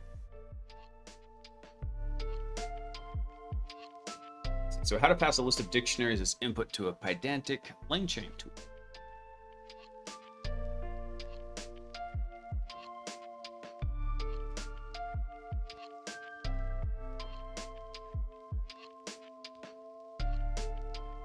This is a bit old because I think they're using Pydantic v2 also.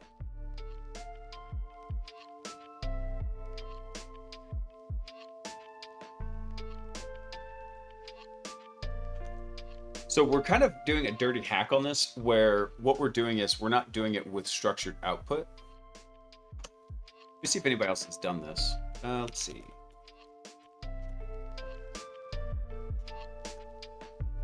Simulate.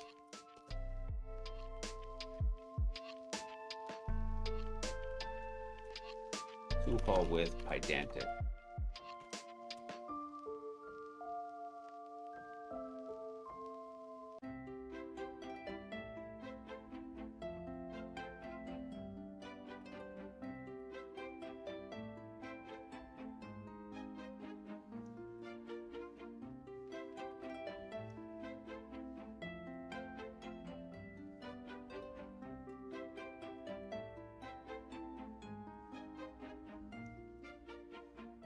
I want to do this.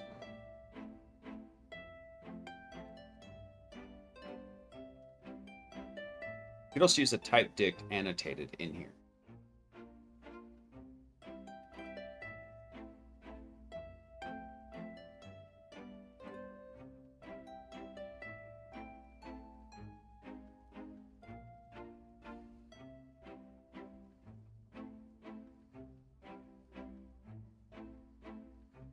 I don't know if a better way to do this other than just we directly inject it into the prompt.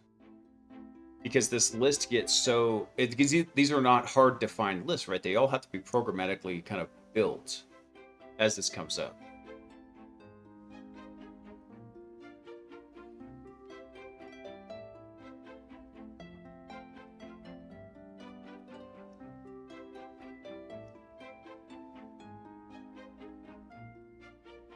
Let me look at this other article they've got in here. Let's see.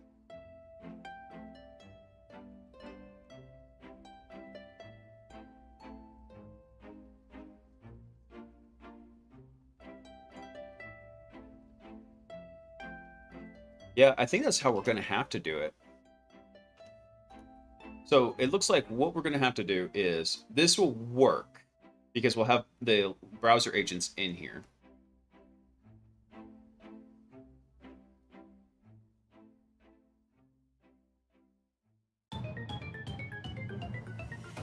I gotta think of something real quick.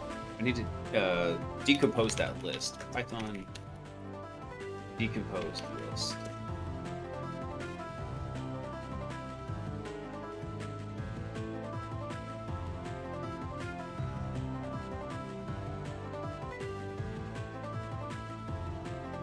That's not what I want to do, though.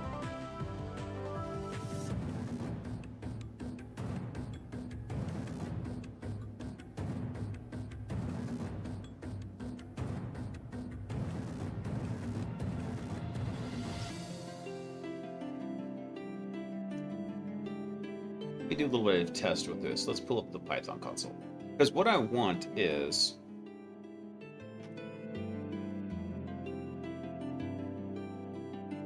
what we're gonna... so let's make a quick list. We'll do A, we'll do E, and then we'll do C, right? That's going to be our list. So we'll just store that real quick. And then I believe, so if we decomposed it, it'd be like, hey, we're going to say variables A, B, and C are going to be kind of equivalent to these. But what we want to do instead here is we want to take that list and bring it out. So what happens if we do, I think it's star li in here.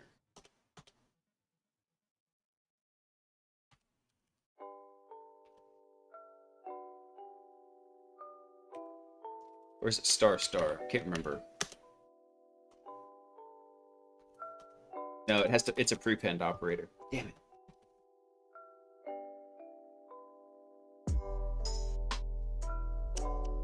Maybe we don't need to use the literal in there.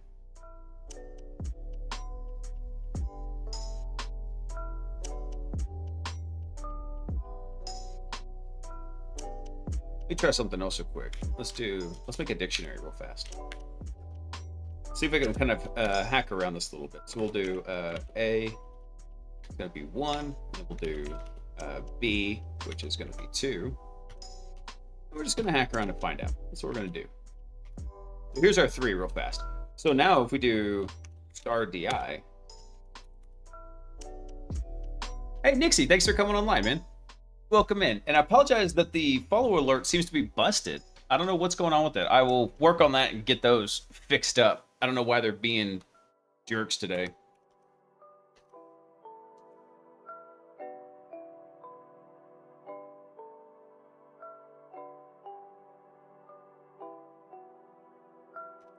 Let's try something real quick. So DI keys.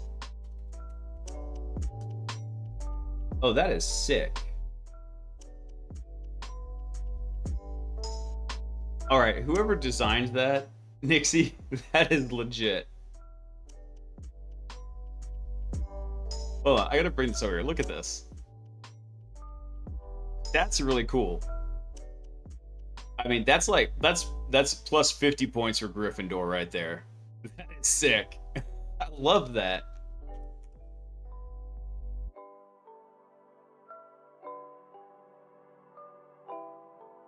Okay, yes, major shout out to whoever created that. I love that kind of creativity too. Try something else. Let me try something quick. Test equals. I don't think it's gonna like that.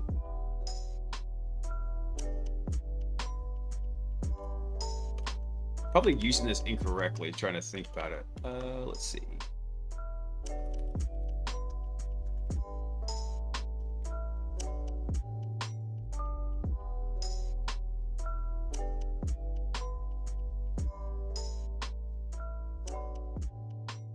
Oh, that one's really cool too.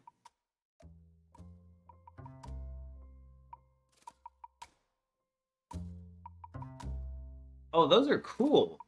Wait, hold on. Who made these?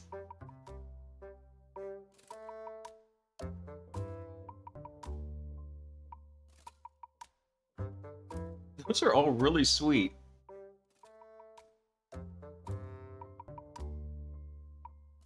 Augusta.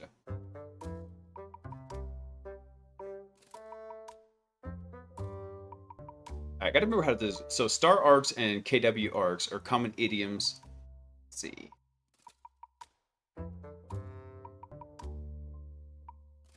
So KW args actually gives you the key value pair. That's right.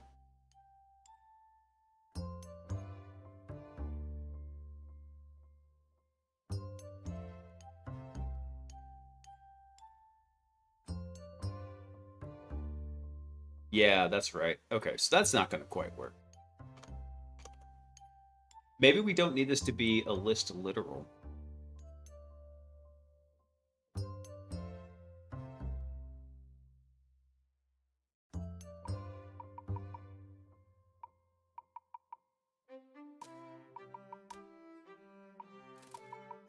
Because the thing I'm concerned about here is after we got this running, let's go back over to the debug, right? we look at this, the name, it's kind of working, except instead of list literal of it being like A, B, C, D, it's a further list with browser agent in there.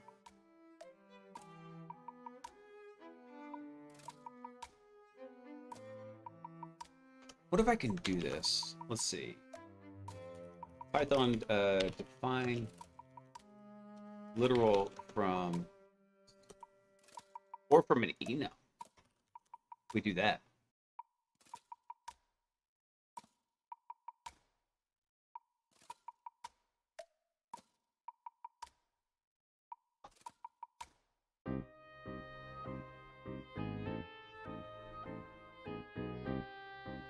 So there's no such way. The first thing that comes to mind is iterating over the enum values to build a literal type won't work because literal cannot contain arbitrary expressions.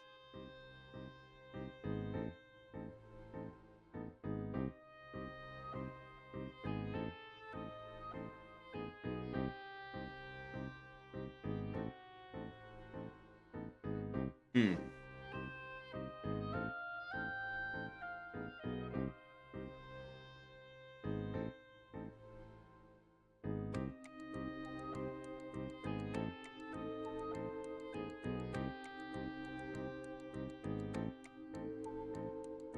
But instead of creating a literal type hint from the enum members, you can create an enum from the values in a type literal.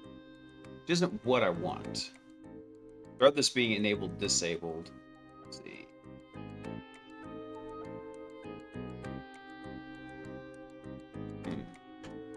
So maybe this won't work. Which is fine, because if we're going to take this, we can just do like this, or we don't have to do this right here. So the name is just going to be, rather than this, it's just going to be a string, and we're annotating it with the field, with the description, name of the special agent to pass execution. So I think that's what we're going to have to do. This, I think, will actually work just fine.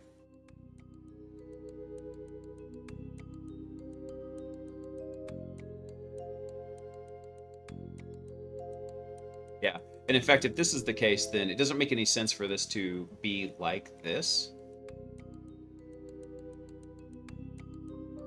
I think what we're going to do is we're going to get rid of this guy right here. I'm going to save this, but I think instead what we're going to do is we're going to put this over in output formatters. So we're going to throw a class in here.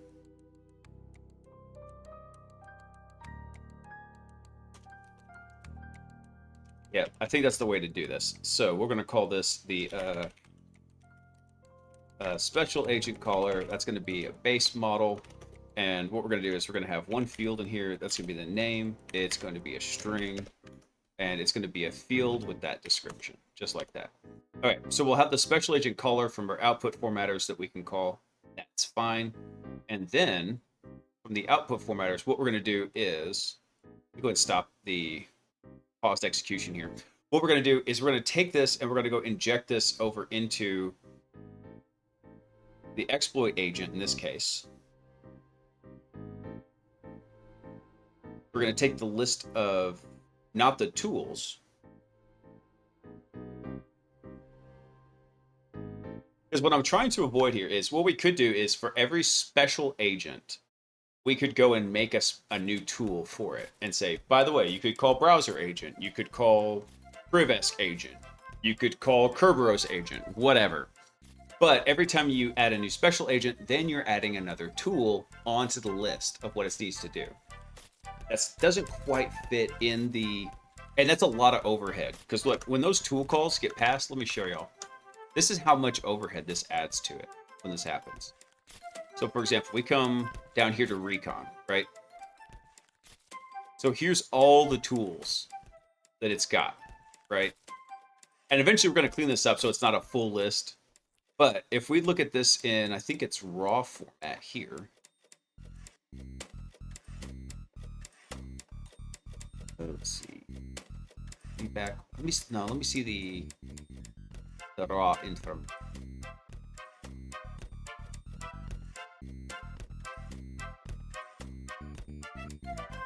Wish I could see it. You can see the raw output from it.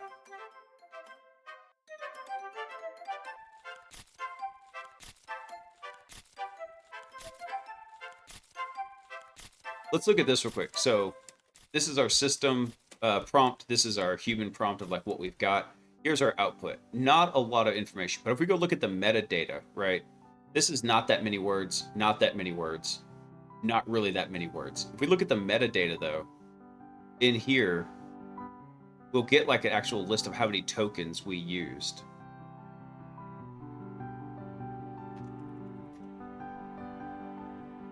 So we used like 1,024, oh, that was our max tokens. I thought this language model call would tell us how many tokens we used.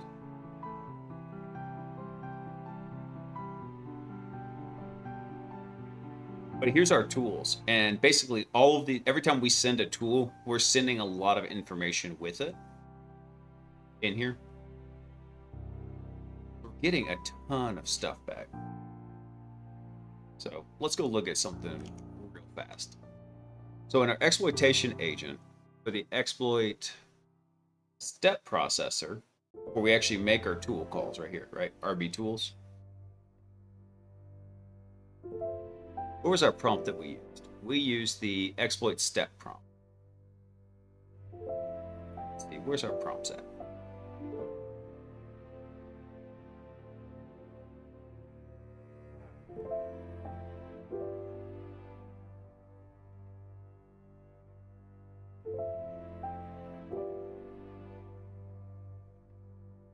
Okay, Peaches.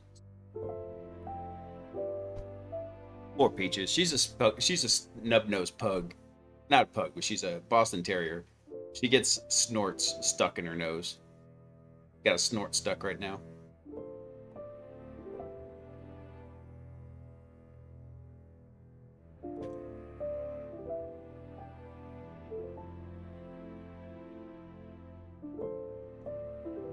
Where's this guy at? Let's see. Exploit step prompt template. Ah, here we go.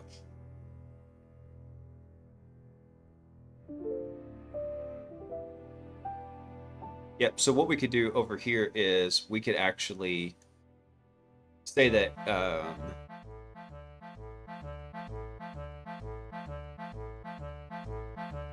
yeah, we could do that. That would be easy enough to do. What we'll do is we can put another placeholder in here. So we have the step and we have the context data right here. So what we can do is we can actually go inject this into here. Yes, I think that will work.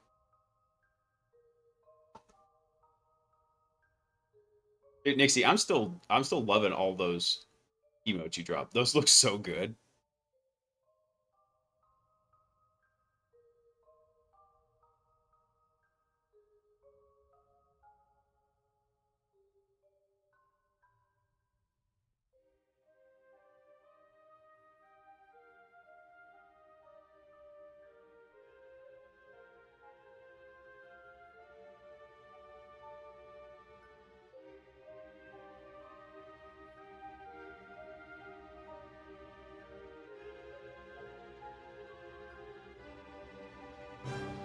And that's from our Counter-Strike 2 streamer too. That's crazy.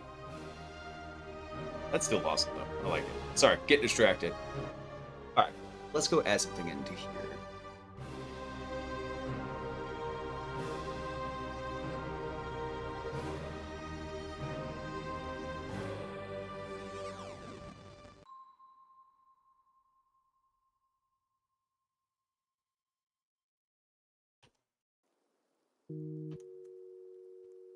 No, let's do something.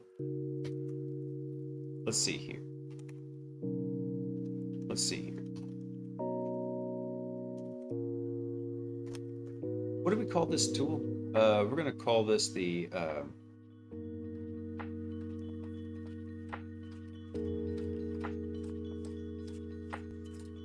special agent caller. We'll call it that. Tool can also be used to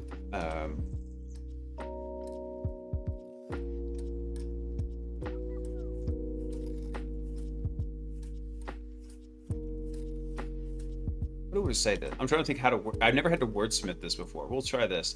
To pass execution, one of the following agents. And then what we're going to do is we're going to put a placeholder in here. We're going to call this the agents. Just like that.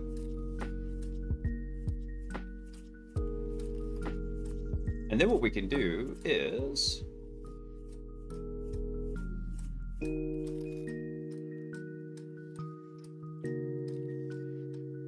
we can put that in here. So we'll say agents like this.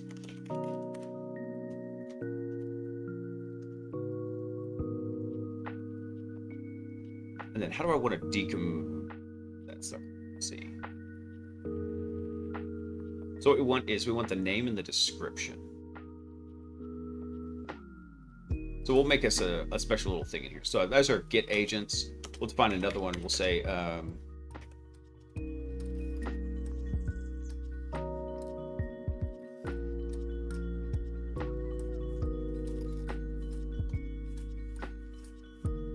let's see, agent prompt data.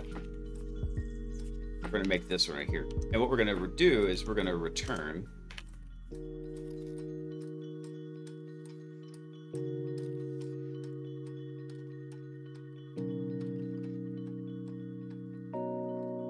call this.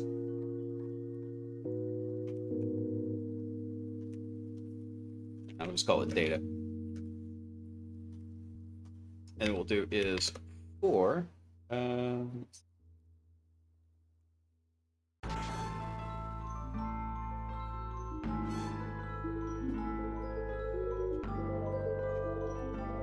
say for agent in self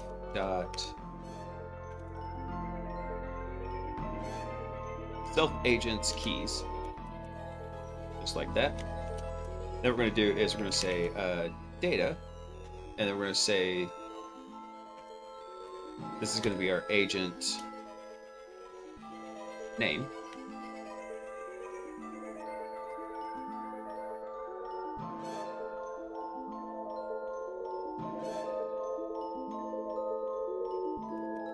I think that's how I want to do this. Let me see about this.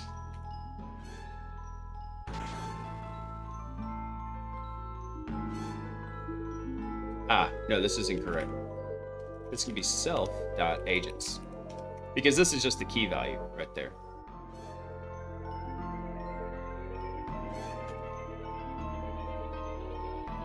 This is going to look a little bit funny, but that, yep.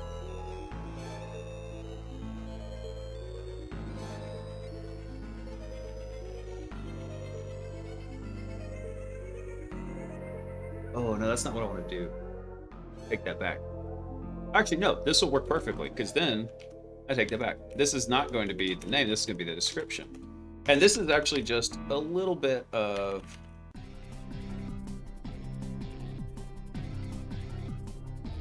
I misspelled that. Yes. Description? Why can't I spell?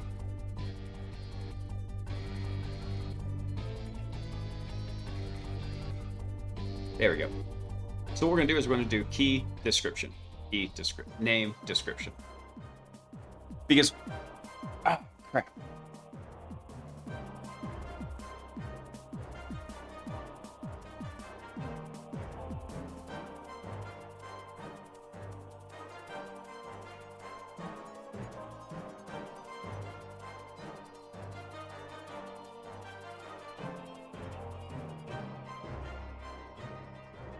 No, actually, I take this back. There we go.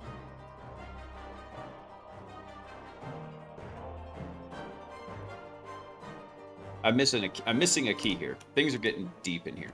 Because what we need to do is actually pull out that particular agent's name, just like that. That should be good.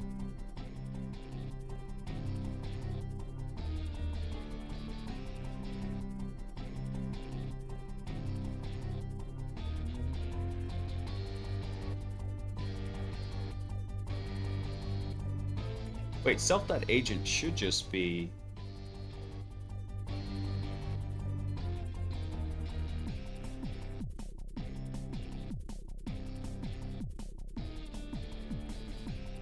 It's a special agent. So wait, do I need to use the dot notation? You're killing me. Hang on, let me test this out real quick. Hey, Cupcake, how you doing? Strawberry. Let's see. Let me double check something in the console here real quick. So I do.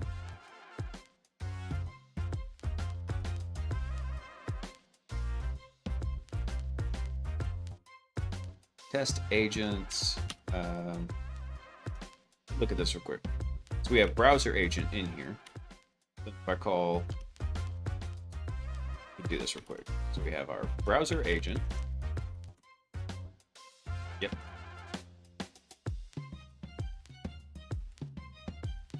So I can't pull the name out of there?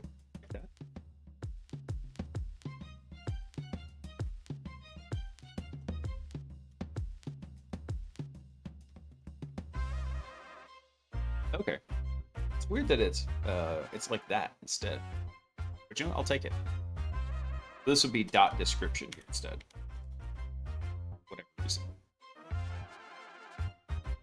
Probably because that's a class instead. What did we base this off of? Oh, we didn't base it off of anything. Really. It's fine. This is fine. Everything is fine. Okay. There's a lot of code optimization to be done. I fully admit that.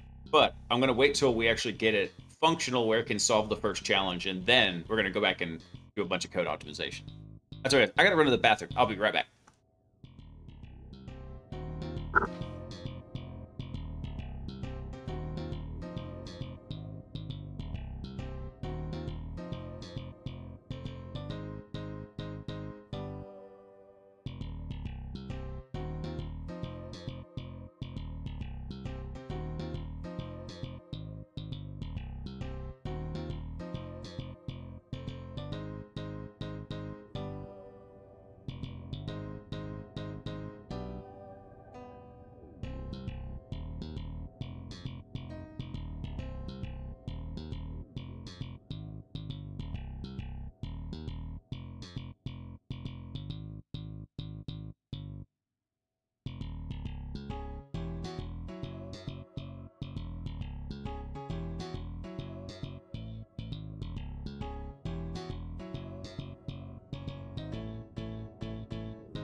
All right, I'm back.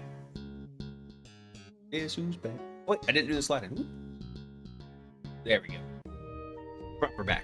I have to do the slide-in. Oh.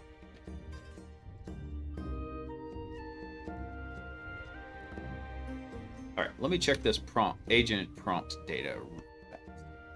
Wait, did I stop it? Damn it, I did.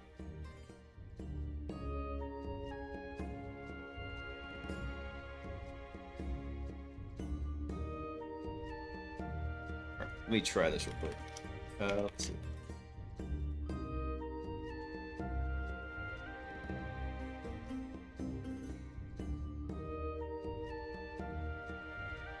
Oh, you know what? I guess it would help if I returned something from this. Way to go, genius.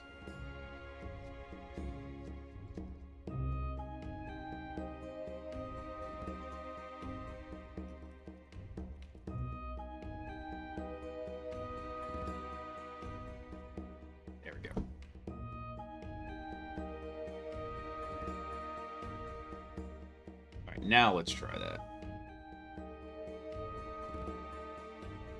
Okay. So now we're gonna do.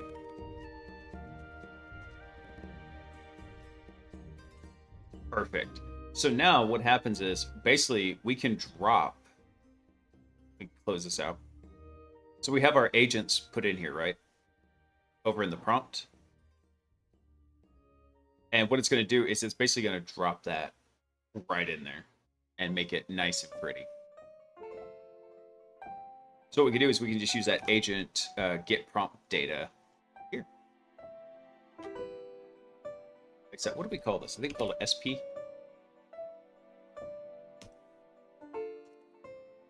Did we not import that yet? Well,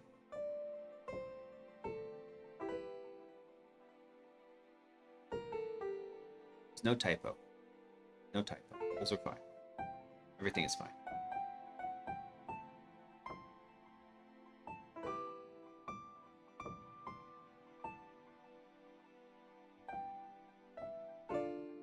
That's our get agents. Okay, so we're actually going to call that from configuration. Where did I import that? Doesn't matter.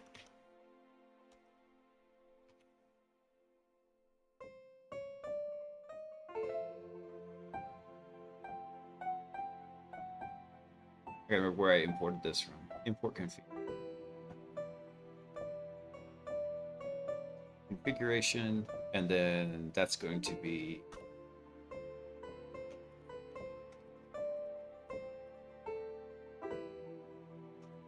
special agents. There's config, I believe, up here. Types dictionary. Yes. Let's see. So configuration special agents. Agent prompt data. There we go.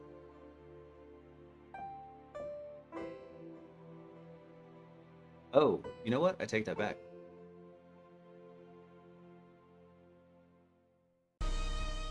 Because that just gets us the agents right there. So we're going to take that out. Like that.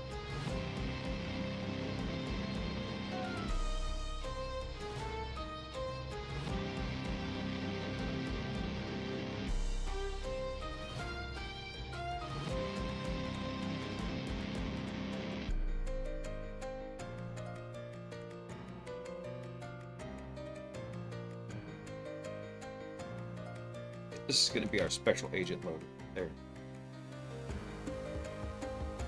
Use the type on that.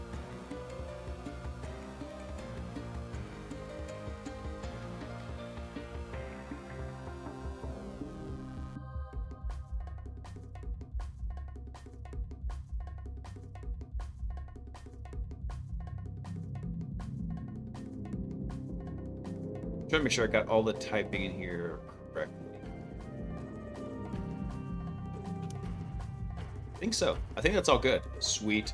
So now what should happen here is if we go through the steps, when the configuration loads, it's going to load special agents. We're going to get a special agent loader listed up in here. Let's see, we call this with nothing. That's going to execute the init function in here.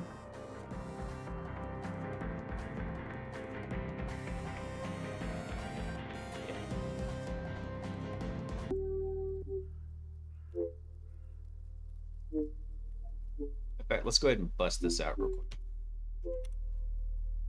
We're going to put this right up here at the very top with robo pages and everything else.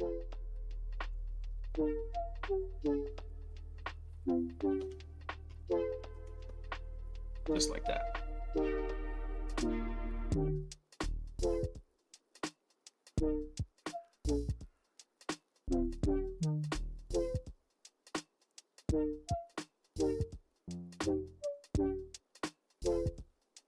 Wait. Okay. Oh, go away.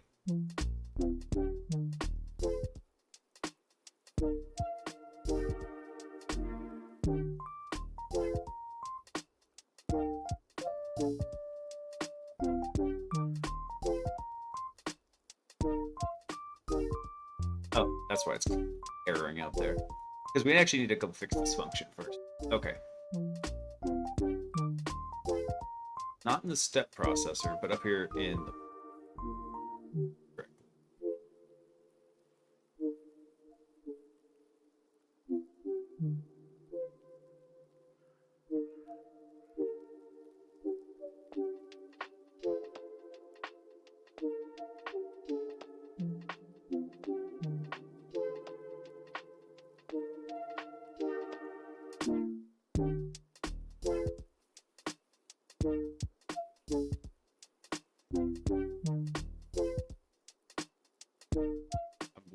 need to go draw out this picture because I'm losing track of where I was working on this sucker.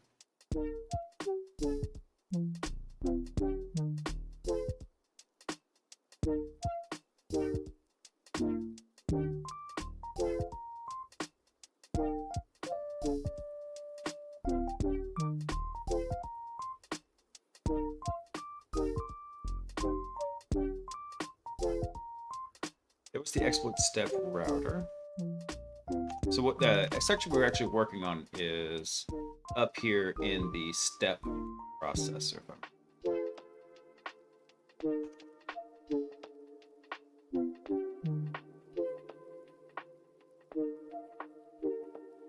Yep, there we are. So here we have our list of our agents. That's going to come from get agent prompt data. It's going to drop that dictionary just directly in there, which is going to be fine. And then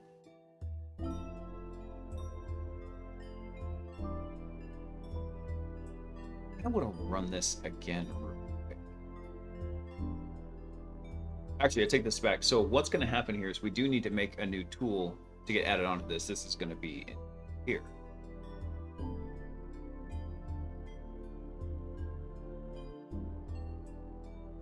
So we need one more thing in Special Agent Loader, which is we do actually need to make the Special Agent Caller up in here. So I think we can take this stuff out. We're not using it. Actually, I'll leave it in for a second, because after I build this, we might need it. So what we'll do is we're going to do a class real quick. It's going to be our Special Agent Caller. This is going to be a base model here. We're going to have one field that's going to be the name. It will be a string, and it's going to be field, and the description is going to be the name of the special agent to call for execution.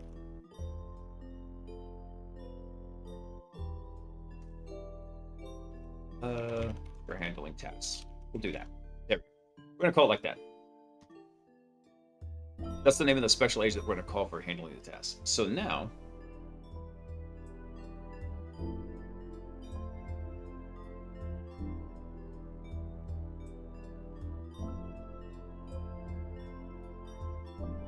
actually, I think, hold on, losing my mind. Didn't I put that over in output formatters? I did. Okay. Yeah. Losing my mind. That's gonna. We do want that from output formatters. In that case, we can get rid of all this stuff. Putting up the imports a bit. Okay. Because then what we're going to do is when we do the tools here, we're going to make this a little bit different.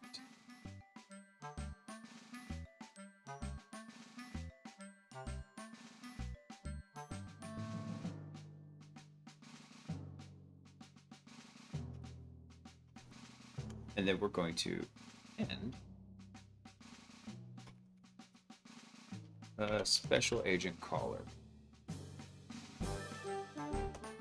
Just like that. That should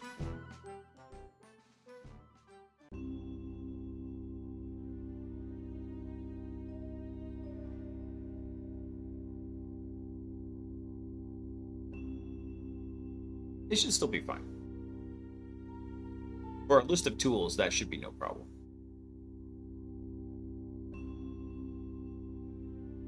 All right, so let me think about this. So we have all the special agents being imported. We have the injection into the prompt. We have a Pydantic class that says, hey, this is how you could potentially call these.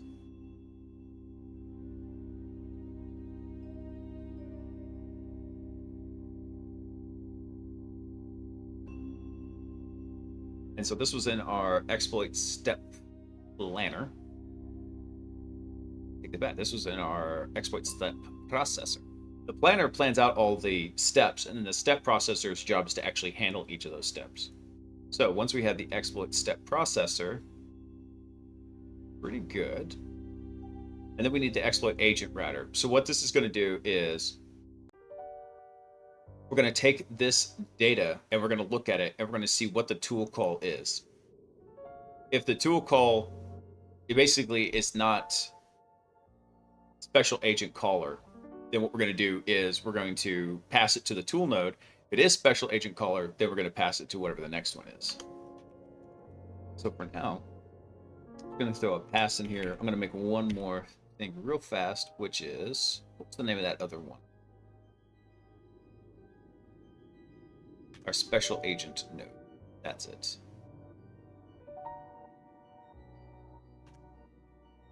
And this one's going to do the same thing. It's going to take in a state. Let's type stinger state.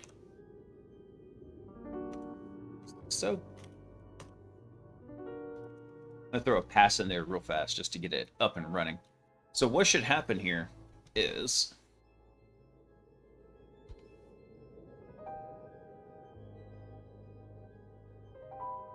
so we need to look at the last message as it comes through.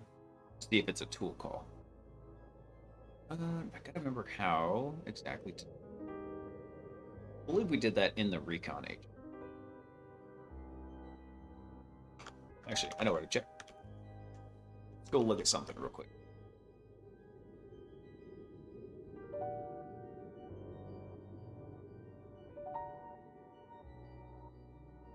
Don't crap out on me because I haven't finished the graph yet.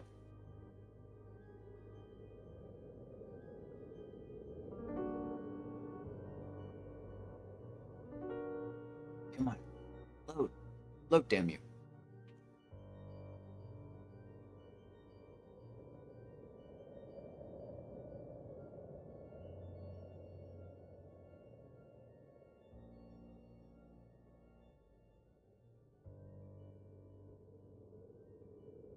Oh, I think I know why.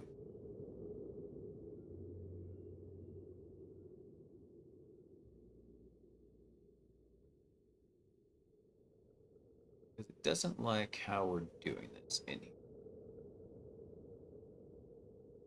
Yep.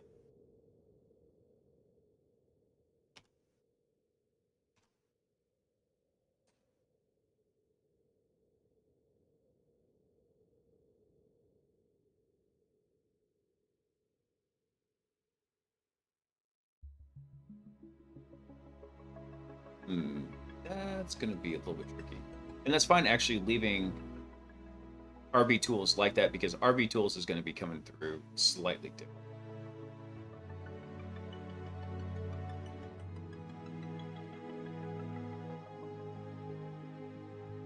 That's okay, because when we come back down here, I know what's happening. Not the validator. Where is our step processor? There we are. So when we build the one with the tools in here,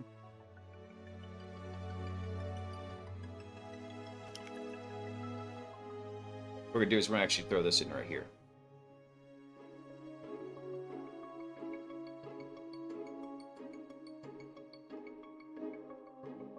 Yeah, it'll be fine. Trust me.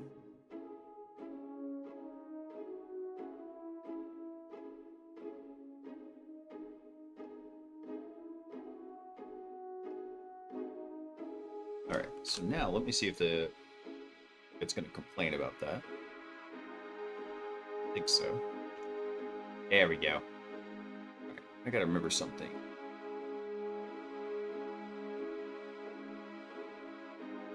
Yeah, I got to go look at the recon agent router.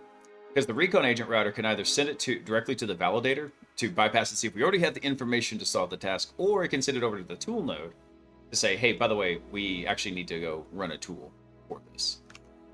So I was correct. It is in the recon.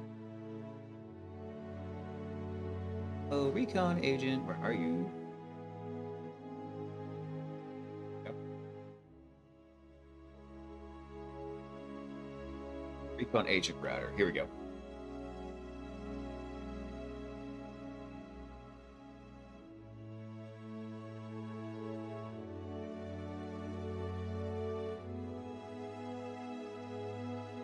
That didn't give me the information I really.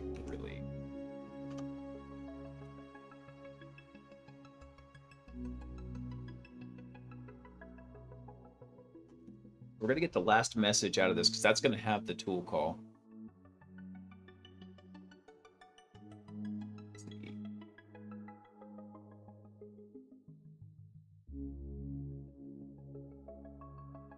I got to remember how to pull that out.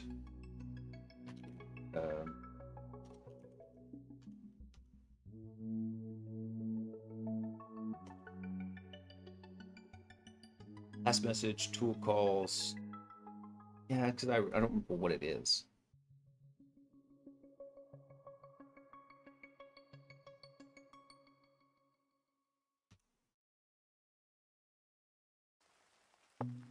I believe it's params. I gotta remember how to do this. Let's see. Close some of the.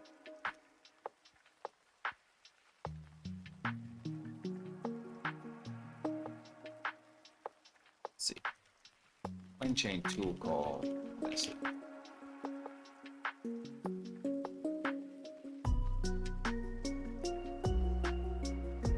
Yeah, I believe it's ours, or name actually.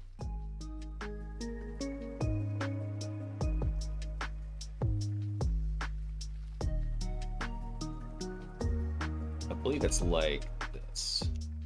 Name. There we go. So we pull out the name of it, and that's what we want to know.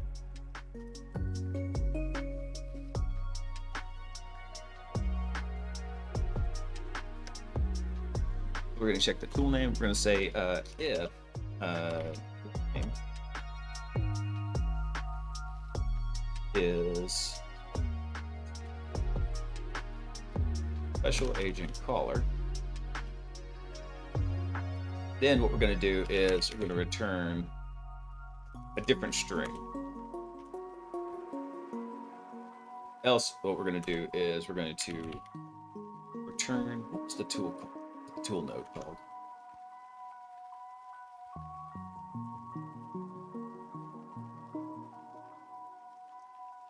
Exploit tool node. That's what we're going to return.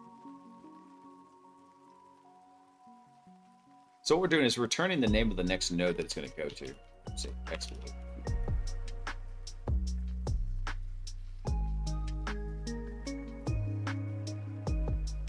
But I don't remember what the name of the other one was called.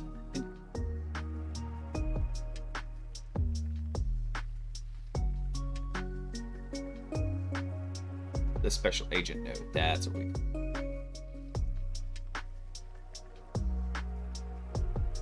Just like this. There we go.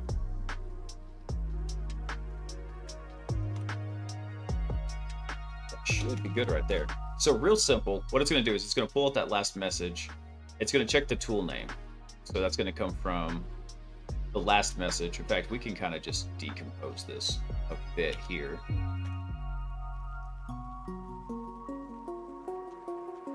And in fact, what we can do is even kind of just clean this up a little bit more. Just like that. Let's put a note in here though. Check the last message tool call for the name of the tool. Throw a little note in there. And so if it's special agent caller, then we pass it to that. Otherwise, we return the exploit tool node.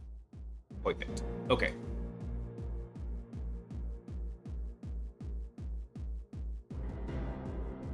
So now that should be over here in our exploit agent tool node. So now we just have to define how that's actually going to work and pass the execution. Let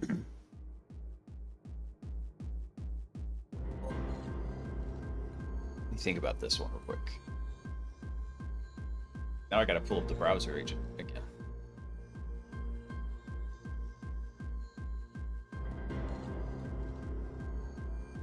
Yep, so there's our browser wrapper.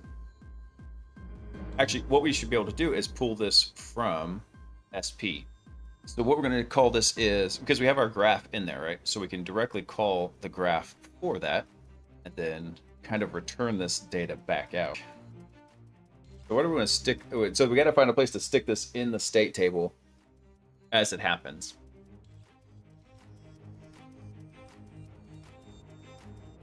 Let me see, what does our graph actually look like? So there's our exploit validator.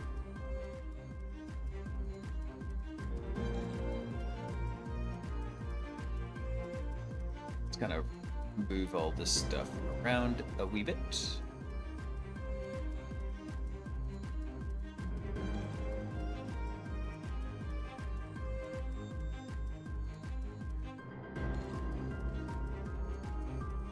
We do need to go add another one here, because notice how this... So notice how the exploit agent tool node is directly like ending. So if we call a special agent, we end the execution of the exploit graph, which is not what we want. Instead, we do need to add another edge here. So exploit or special agent node needs to go over to our step update right here. So it should look a little bit more this right here. So these two should be kind of side by side right here. So we need to add one more edge from special agent node to the exploit step update.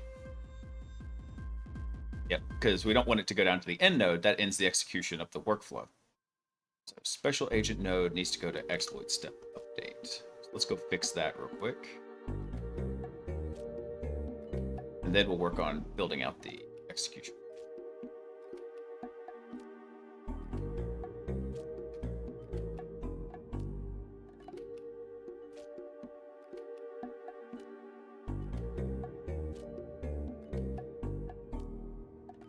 We're going to throw this one.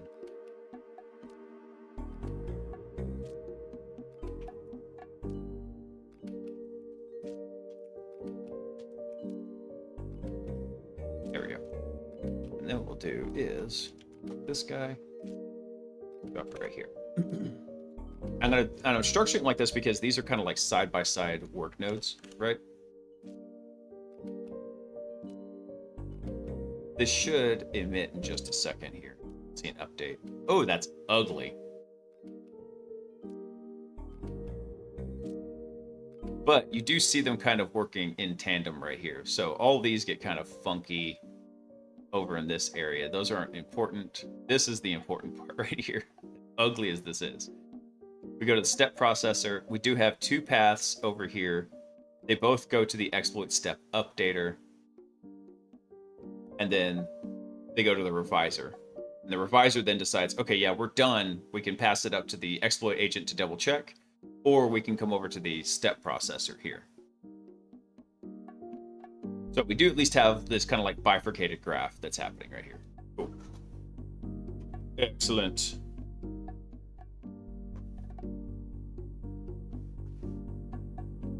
Let's see. Cool. I think now really all we need is the ability to hook in the special agent node and actually make it functionable up here. Turn this off. This little breakpoint's just for keeping track of where I am in the code, because this code is getting kind of long. All right, sweet. So now, for our special agent tool node, we have everything we need in that SP variable.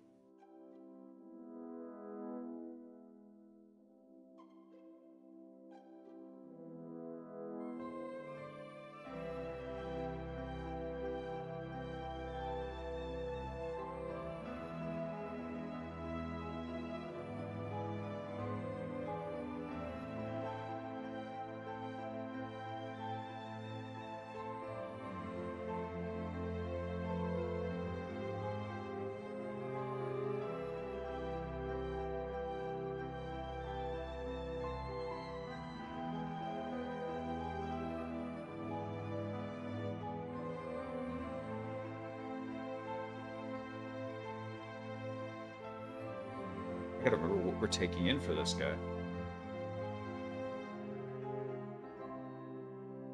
Give me one sec. Let me pull that up. Alright, I'm gonna delete this agent's old.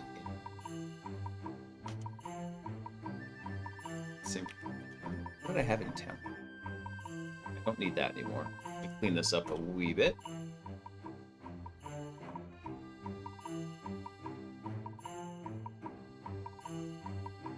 We don't need you anymore. Also, you.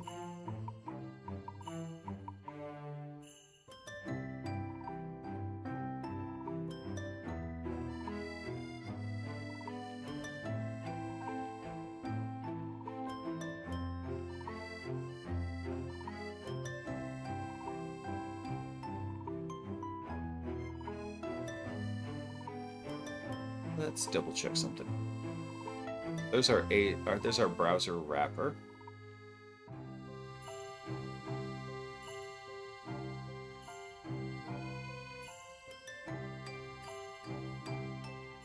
And the browser is actually where all the logic is happening. Let's see.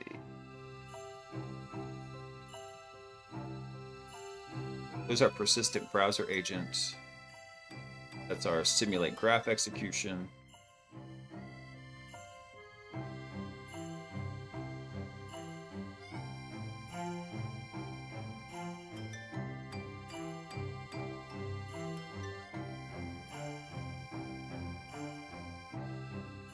Yeah, all right, so cool. We already have the persistent browser agent already happening here. So yeah, all we should have to do is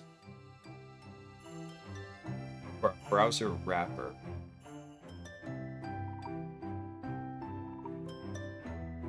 Yep.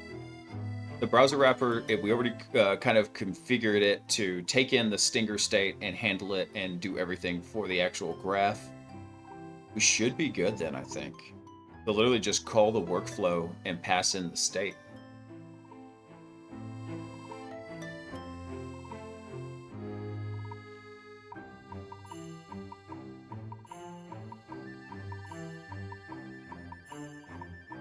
And in fact, the way I even configured this, we have a return that happens here.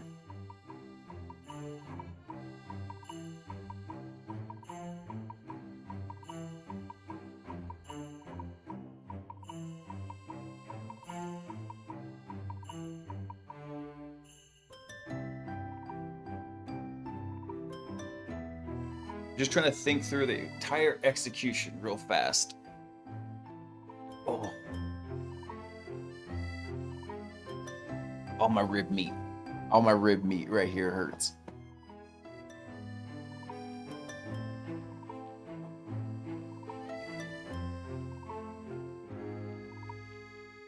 Yeah, I forgot who suggested it, but I think there probably will be a little bit of physical therapy on those intercostal muscles there. Ooh.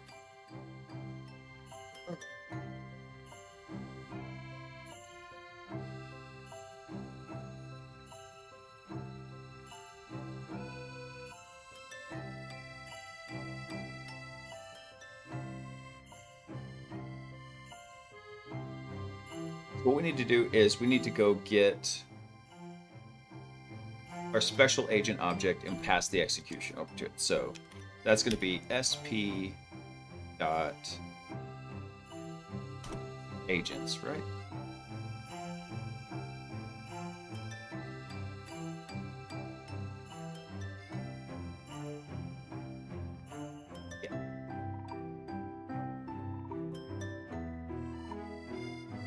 Yep, and then we're going to pass the name of that last tool.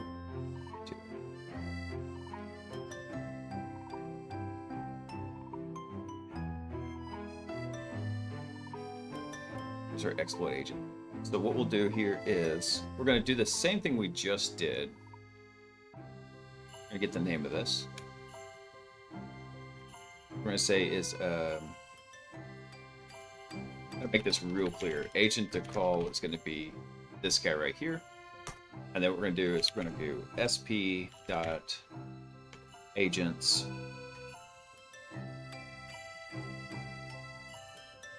and that's going to be the agent to call dot graph, and we're going to pass in the state to that.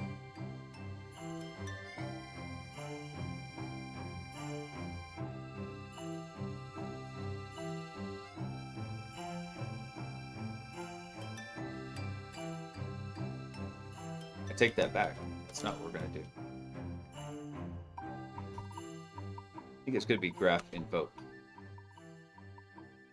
And then we invoke it with this state right here. And believe it or not, I think that's actually all we have to do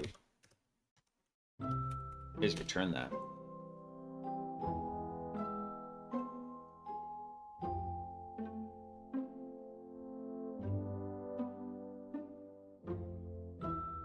I think that's it. I think I was overcomplicating it. Because this gets us the name of the agent to call. We go and we pass that over. We use that to find the correct entry in the dictionary. We get the graph object, we call the invoke method, we pass in the state, and when this returns, it's just going to return it all. Now, the downside to this method is over here in Langsmith, right? We won't see that execution fully happening. We'll see it in the trace. We will. But we won't see it like fully take place. I think that'll work though.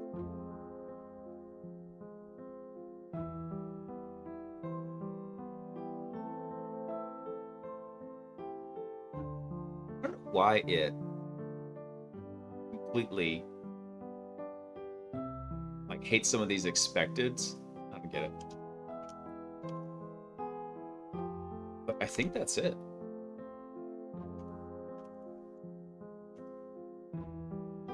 Double check something real quick.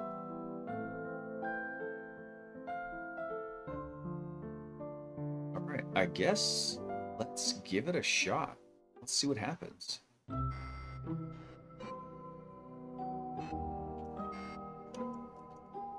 Let's try it. So the good thing is, we pass in a blank dictionary, it should just run.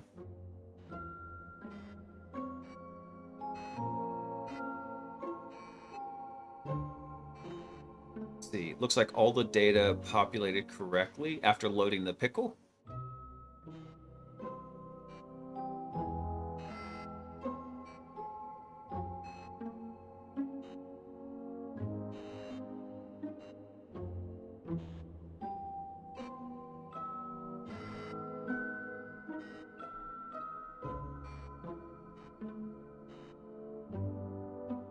So we're gonna kind of watch it a little bit.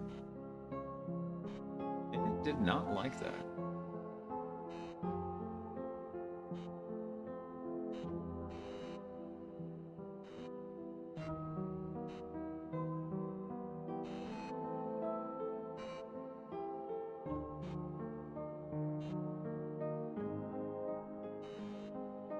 Okay, so our output here looked pretty solid.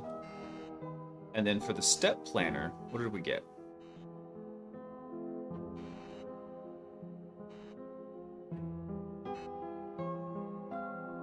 So there's our steps, but for some reason,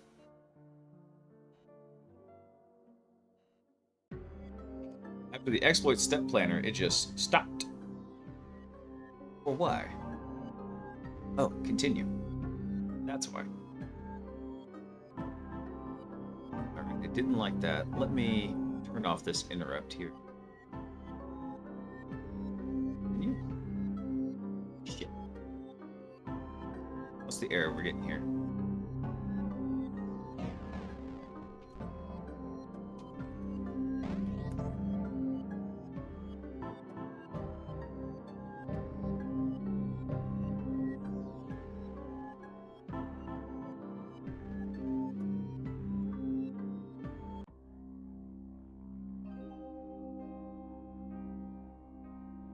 Oops. I'm gonna go with Rigel. Rigel? Hey man, what's going on? Hope you're having a very good Saturday or a very good Sunday, depending on what part of the world you're in. Let's see, what was the error that we got here? What wasn't iterable?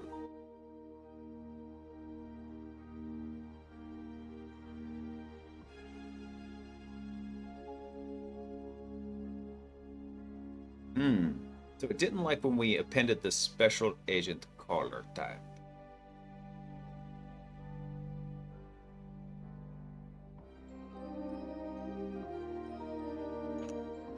Did we import that properly? Let me double check.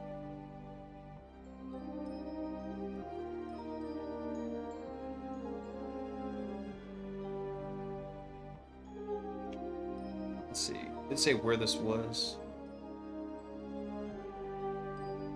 278. Let's go look at that real quick.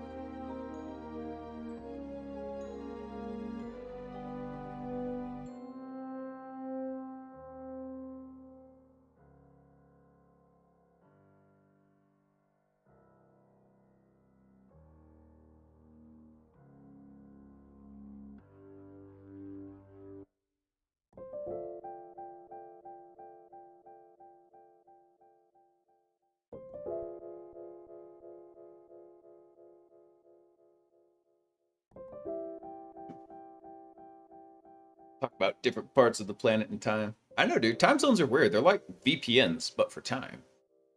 I get a lot of folks that actually come in the stream from Europe, Australia, because I'm streaming so late at night here in the U.S. It's getting close to it's 11 o'clock Central Time. 'Cause I'm in Texas, and so I get lots of folks from all different parts of the world. It's actually really cool when they pop into chat.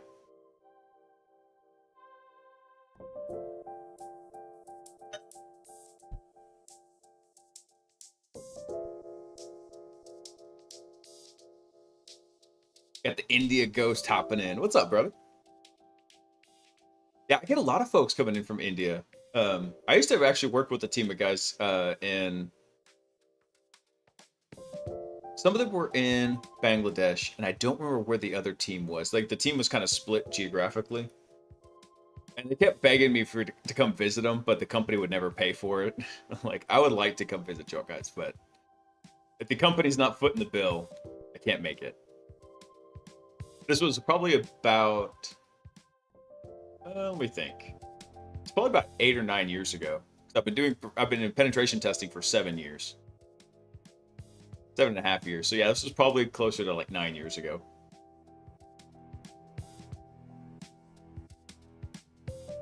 Let's see.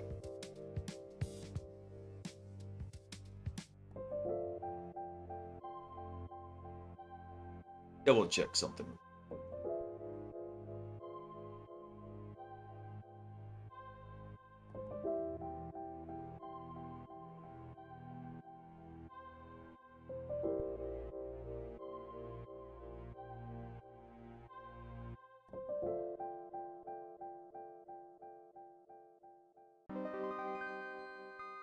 No, that's not what I wanted. This was us using it with structured output.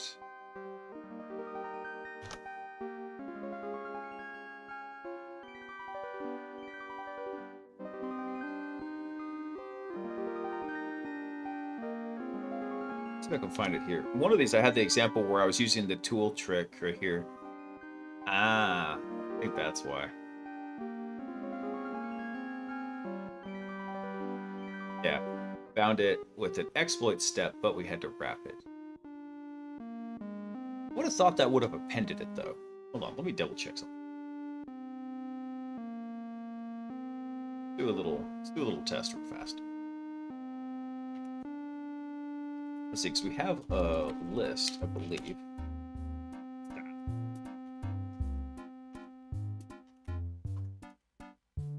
Yeah. Dot append.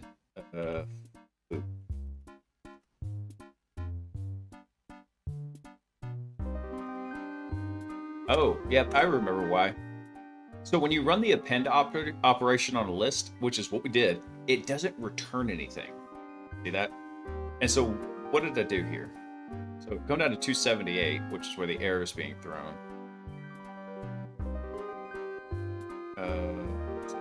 278. We appended it here, but notice how like it didn't actually. Let's see.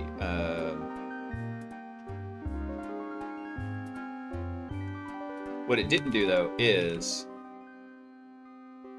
it appended it, but it didn't do it.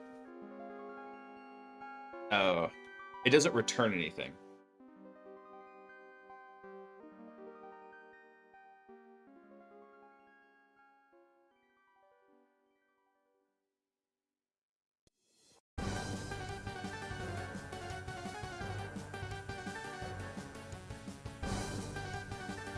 I think that would actually fix it there.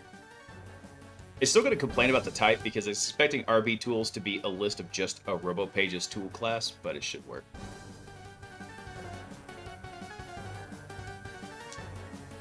Woke up and made breakfast for my girlfriend. Got to drop her off at work and now I'm studying. Nice, man. What are you studying? Obviously, I'm studying Python. So for anybody who's wondering, it's like, hey, what's this guy doing learning Python? He's been in security for so long. I'm very good at hacking and modifying scripts. I'm not actually that great at building projects from scratch. So this is my first endeavor into actually building a code base and a tool from scratch. Hence why sometimes the code looks kind of junky.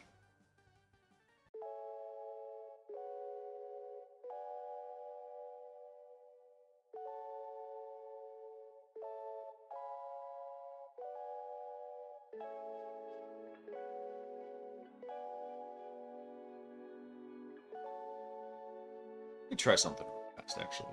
I'm trying to remember some of the functions in here. bar.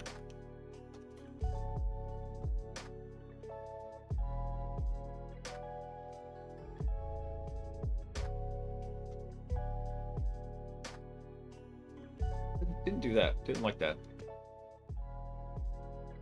Making those on Active Directory and learning it for OSCP. Nice, dude. Oh. Well, that is my absolute wheelhouse. So if you ever have questions on Active Directory, feel free to ask. That's one of my favorite things to use and abuse.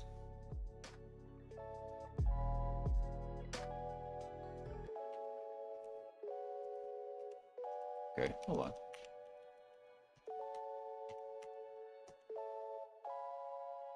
Ah, there we go. That's what I want to do. Got it. Now we're cooking with propane. Okay. I couldn't remember what the tool here was. Let's take this out. This. Then what we'll do is we're going to just do a little bit of code magic in here. Just like that. Okay. Now we'll save this. A network engineer shifting into cybersecurity. Dude, that's actually kind of the path I took, except I never worked professionally really as a network engineer. I kind of did, kind of didn't. But I've worked in, that was where I got my start in IT, was doing a lot of Cisco networking. And then eventually transitioned full-time into security after about 5 years of doing that. So it wasn't strictly networking. It was a lot of server maintenance, networking, tutoring. So I was working at a college and a bunch of other stuff. So it was really great. For 5 years, I got to learn a really broad set of technologies, and it's paid massive dividends throughout my entire IT career. In fact, recently I was working on a client Citrix system, and now I really want to go see if I can do some more work with Citrix, because I realized it's got a pretty wide attack, what am I thinking of? Like, bear with me. The sun has sapped my brain. Attack surface. Jeez. Been in networking for 5 years now and shifting. Awesome. The good thing about having a very strong networking background is you never have to worry about thinking about, hey, did my packets actually reach the target? You've got a pretty good idea of like what the packet flow looks like. All right, let's go try this again. I'm gonna actually turn off this interrupt. And we're gonna start a new thread. And we're gonna submit this.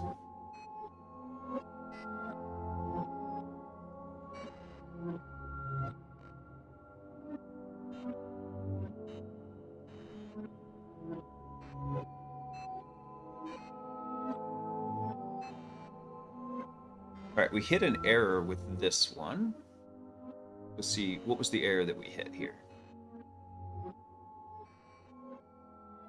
So we hit a key error somewhere.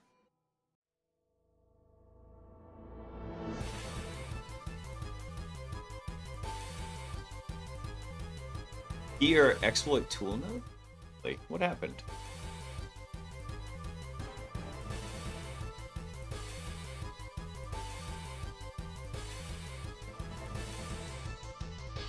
Yeah, Bobby, I'm right there with you, man. The networking background helped a ton. And it still helps a ton because I work with some guys who are stupidly, amazingly talented at security stuff. And sometimes just taking a step back and thinking about like some IT basics helps realize that, hey, we missed a little bit of something here, or hey, we need to tweak it because this is the way the data's flowing. And so having that very strong background is usually why I encourage people, hey, go kind of start with networking whenever you're looking at stuff. Because if you have that strong networking understanding, then you can go forth and work on these other things. It is always DNS. Except when it's not. And even then it is. It's always DNS, man. Let's see. What did we call here?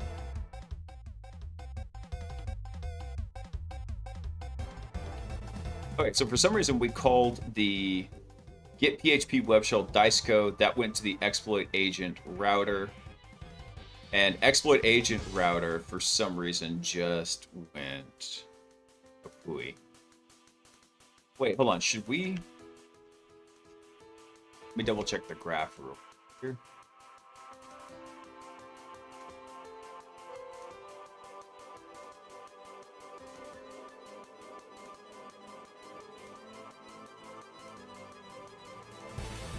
So we had a key error here. It said the error came back here. The key error was exploit tool node.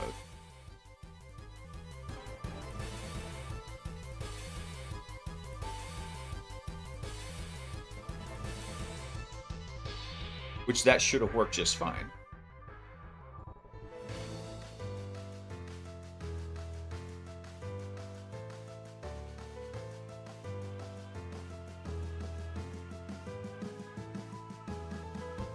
What's going on? Oh, because I'm a dummy. This shouldn't be... Here's what happened to this. So, we have two different tool nodes in here. We have an exploit tool node. This is explicitly if, for some reason, the exploit agent needs to call this tool node. I don't even know necessarily why that's in here. Maybe it's needed. I'm not sure.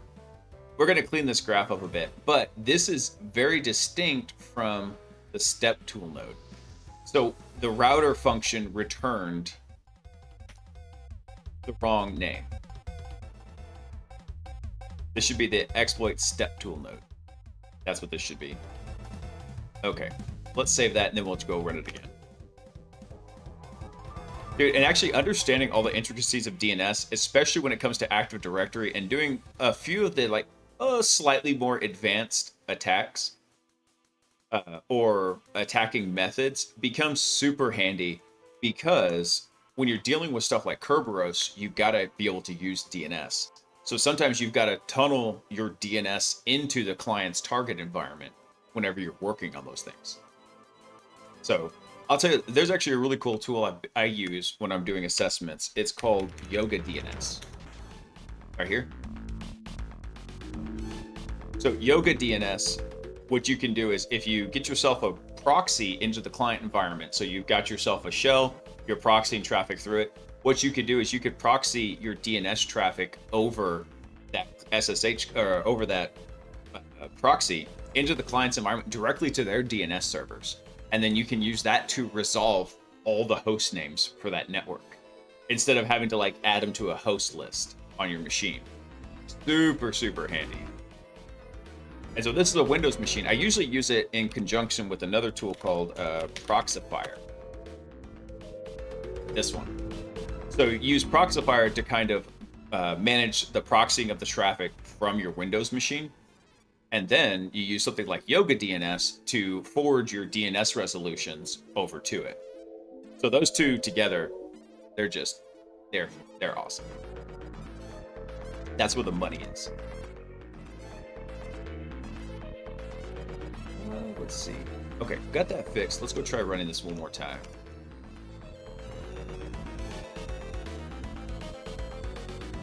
New thread.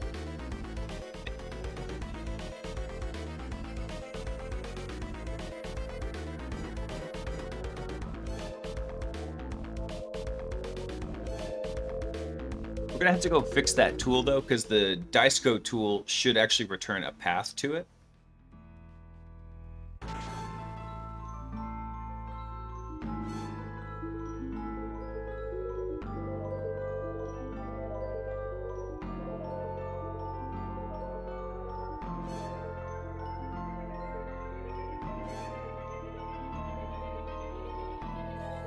What's the tool that we called here, though, for the...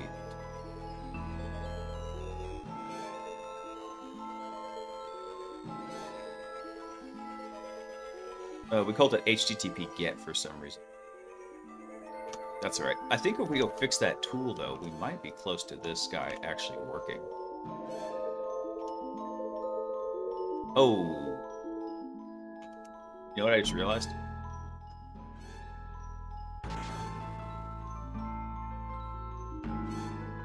Damn it. The machine turned off. All right, that's fine, because we're about time to end the stream anyway. So I think there's one other change we're going to have to make, and that is over in RoboPages, we're going to have to change it to where when it calls for that PHP web shell, it actually returns the path to it. Because then what we're going to do is we're going to tell it, hey, you upload this file, which is a path in the Docker volume, up to the target. It's always the machine terminated, man. It is. All right. Dang it. Unfortunately, that is about time where it's also it's a sucky but a decent stopping spot. I always tell people you never want to stop a project where you don't know where to pick up next. We know where to pick up next this time. We're going to run the execution. We're going to fix the tool tomorrow. So let's go check out over in InfoSec pages, or InfoSec streams. I'll drop this in the chat for everybody. This is a very wonderful website for going through and finding out who's online doing cool InfoSec streaming stuff. Usually this time of night, it's just us. So, and Themes, thank you for coming online. Welcome in, buddy. Hope you're having a fantastic night. Yeah, no worries. If anybody has a raid suggestion over on the big purple Twitchy site, feel free to shout it out. Find somebody.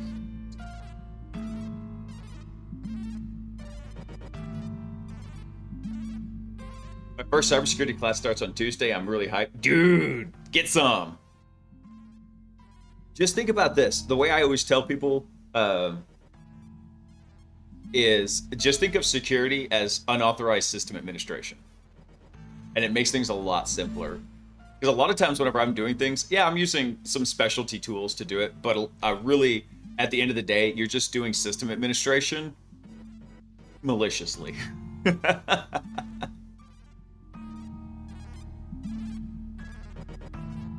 Let's see. Who's on the... Oh, might be doing something fun.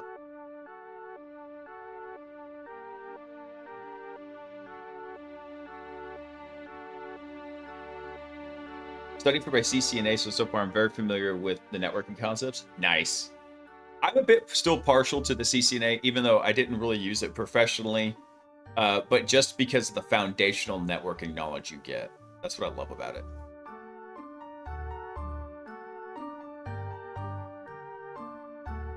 Let's see. Psyched is on. I can't find anybody worthwhile. We'll go right over to Psyched. He's a good friend of the channel. He pops in whenever he's not streaming and is doing security stuff as well. Let's see.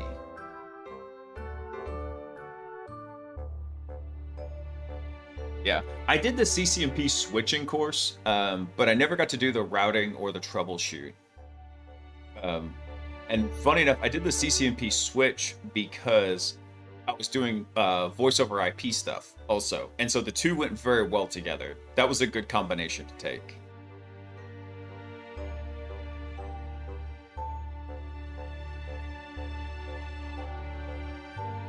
Let's see. What is this person doing?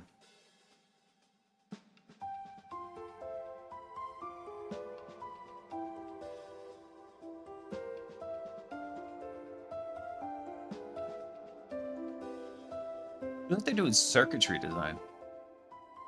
It's interesting. I'll keep them in the background. Let's see.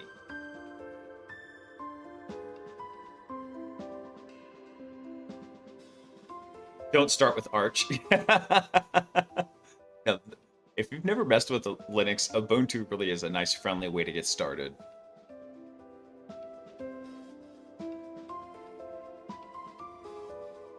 See, who else might be online that's doing something interesting?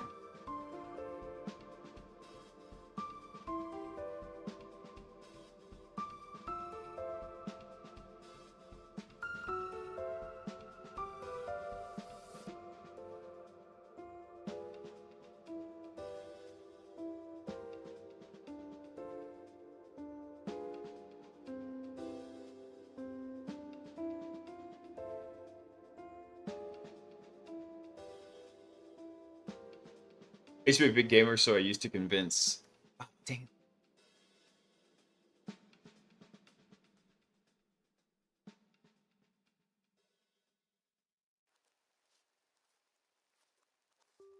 Nice.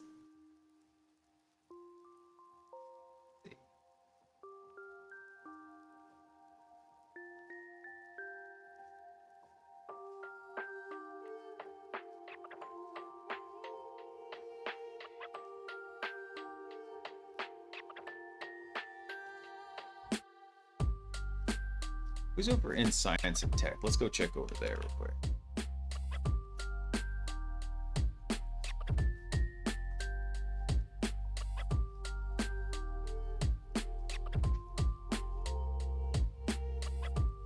Chris Titus Tech is on. What's he working on?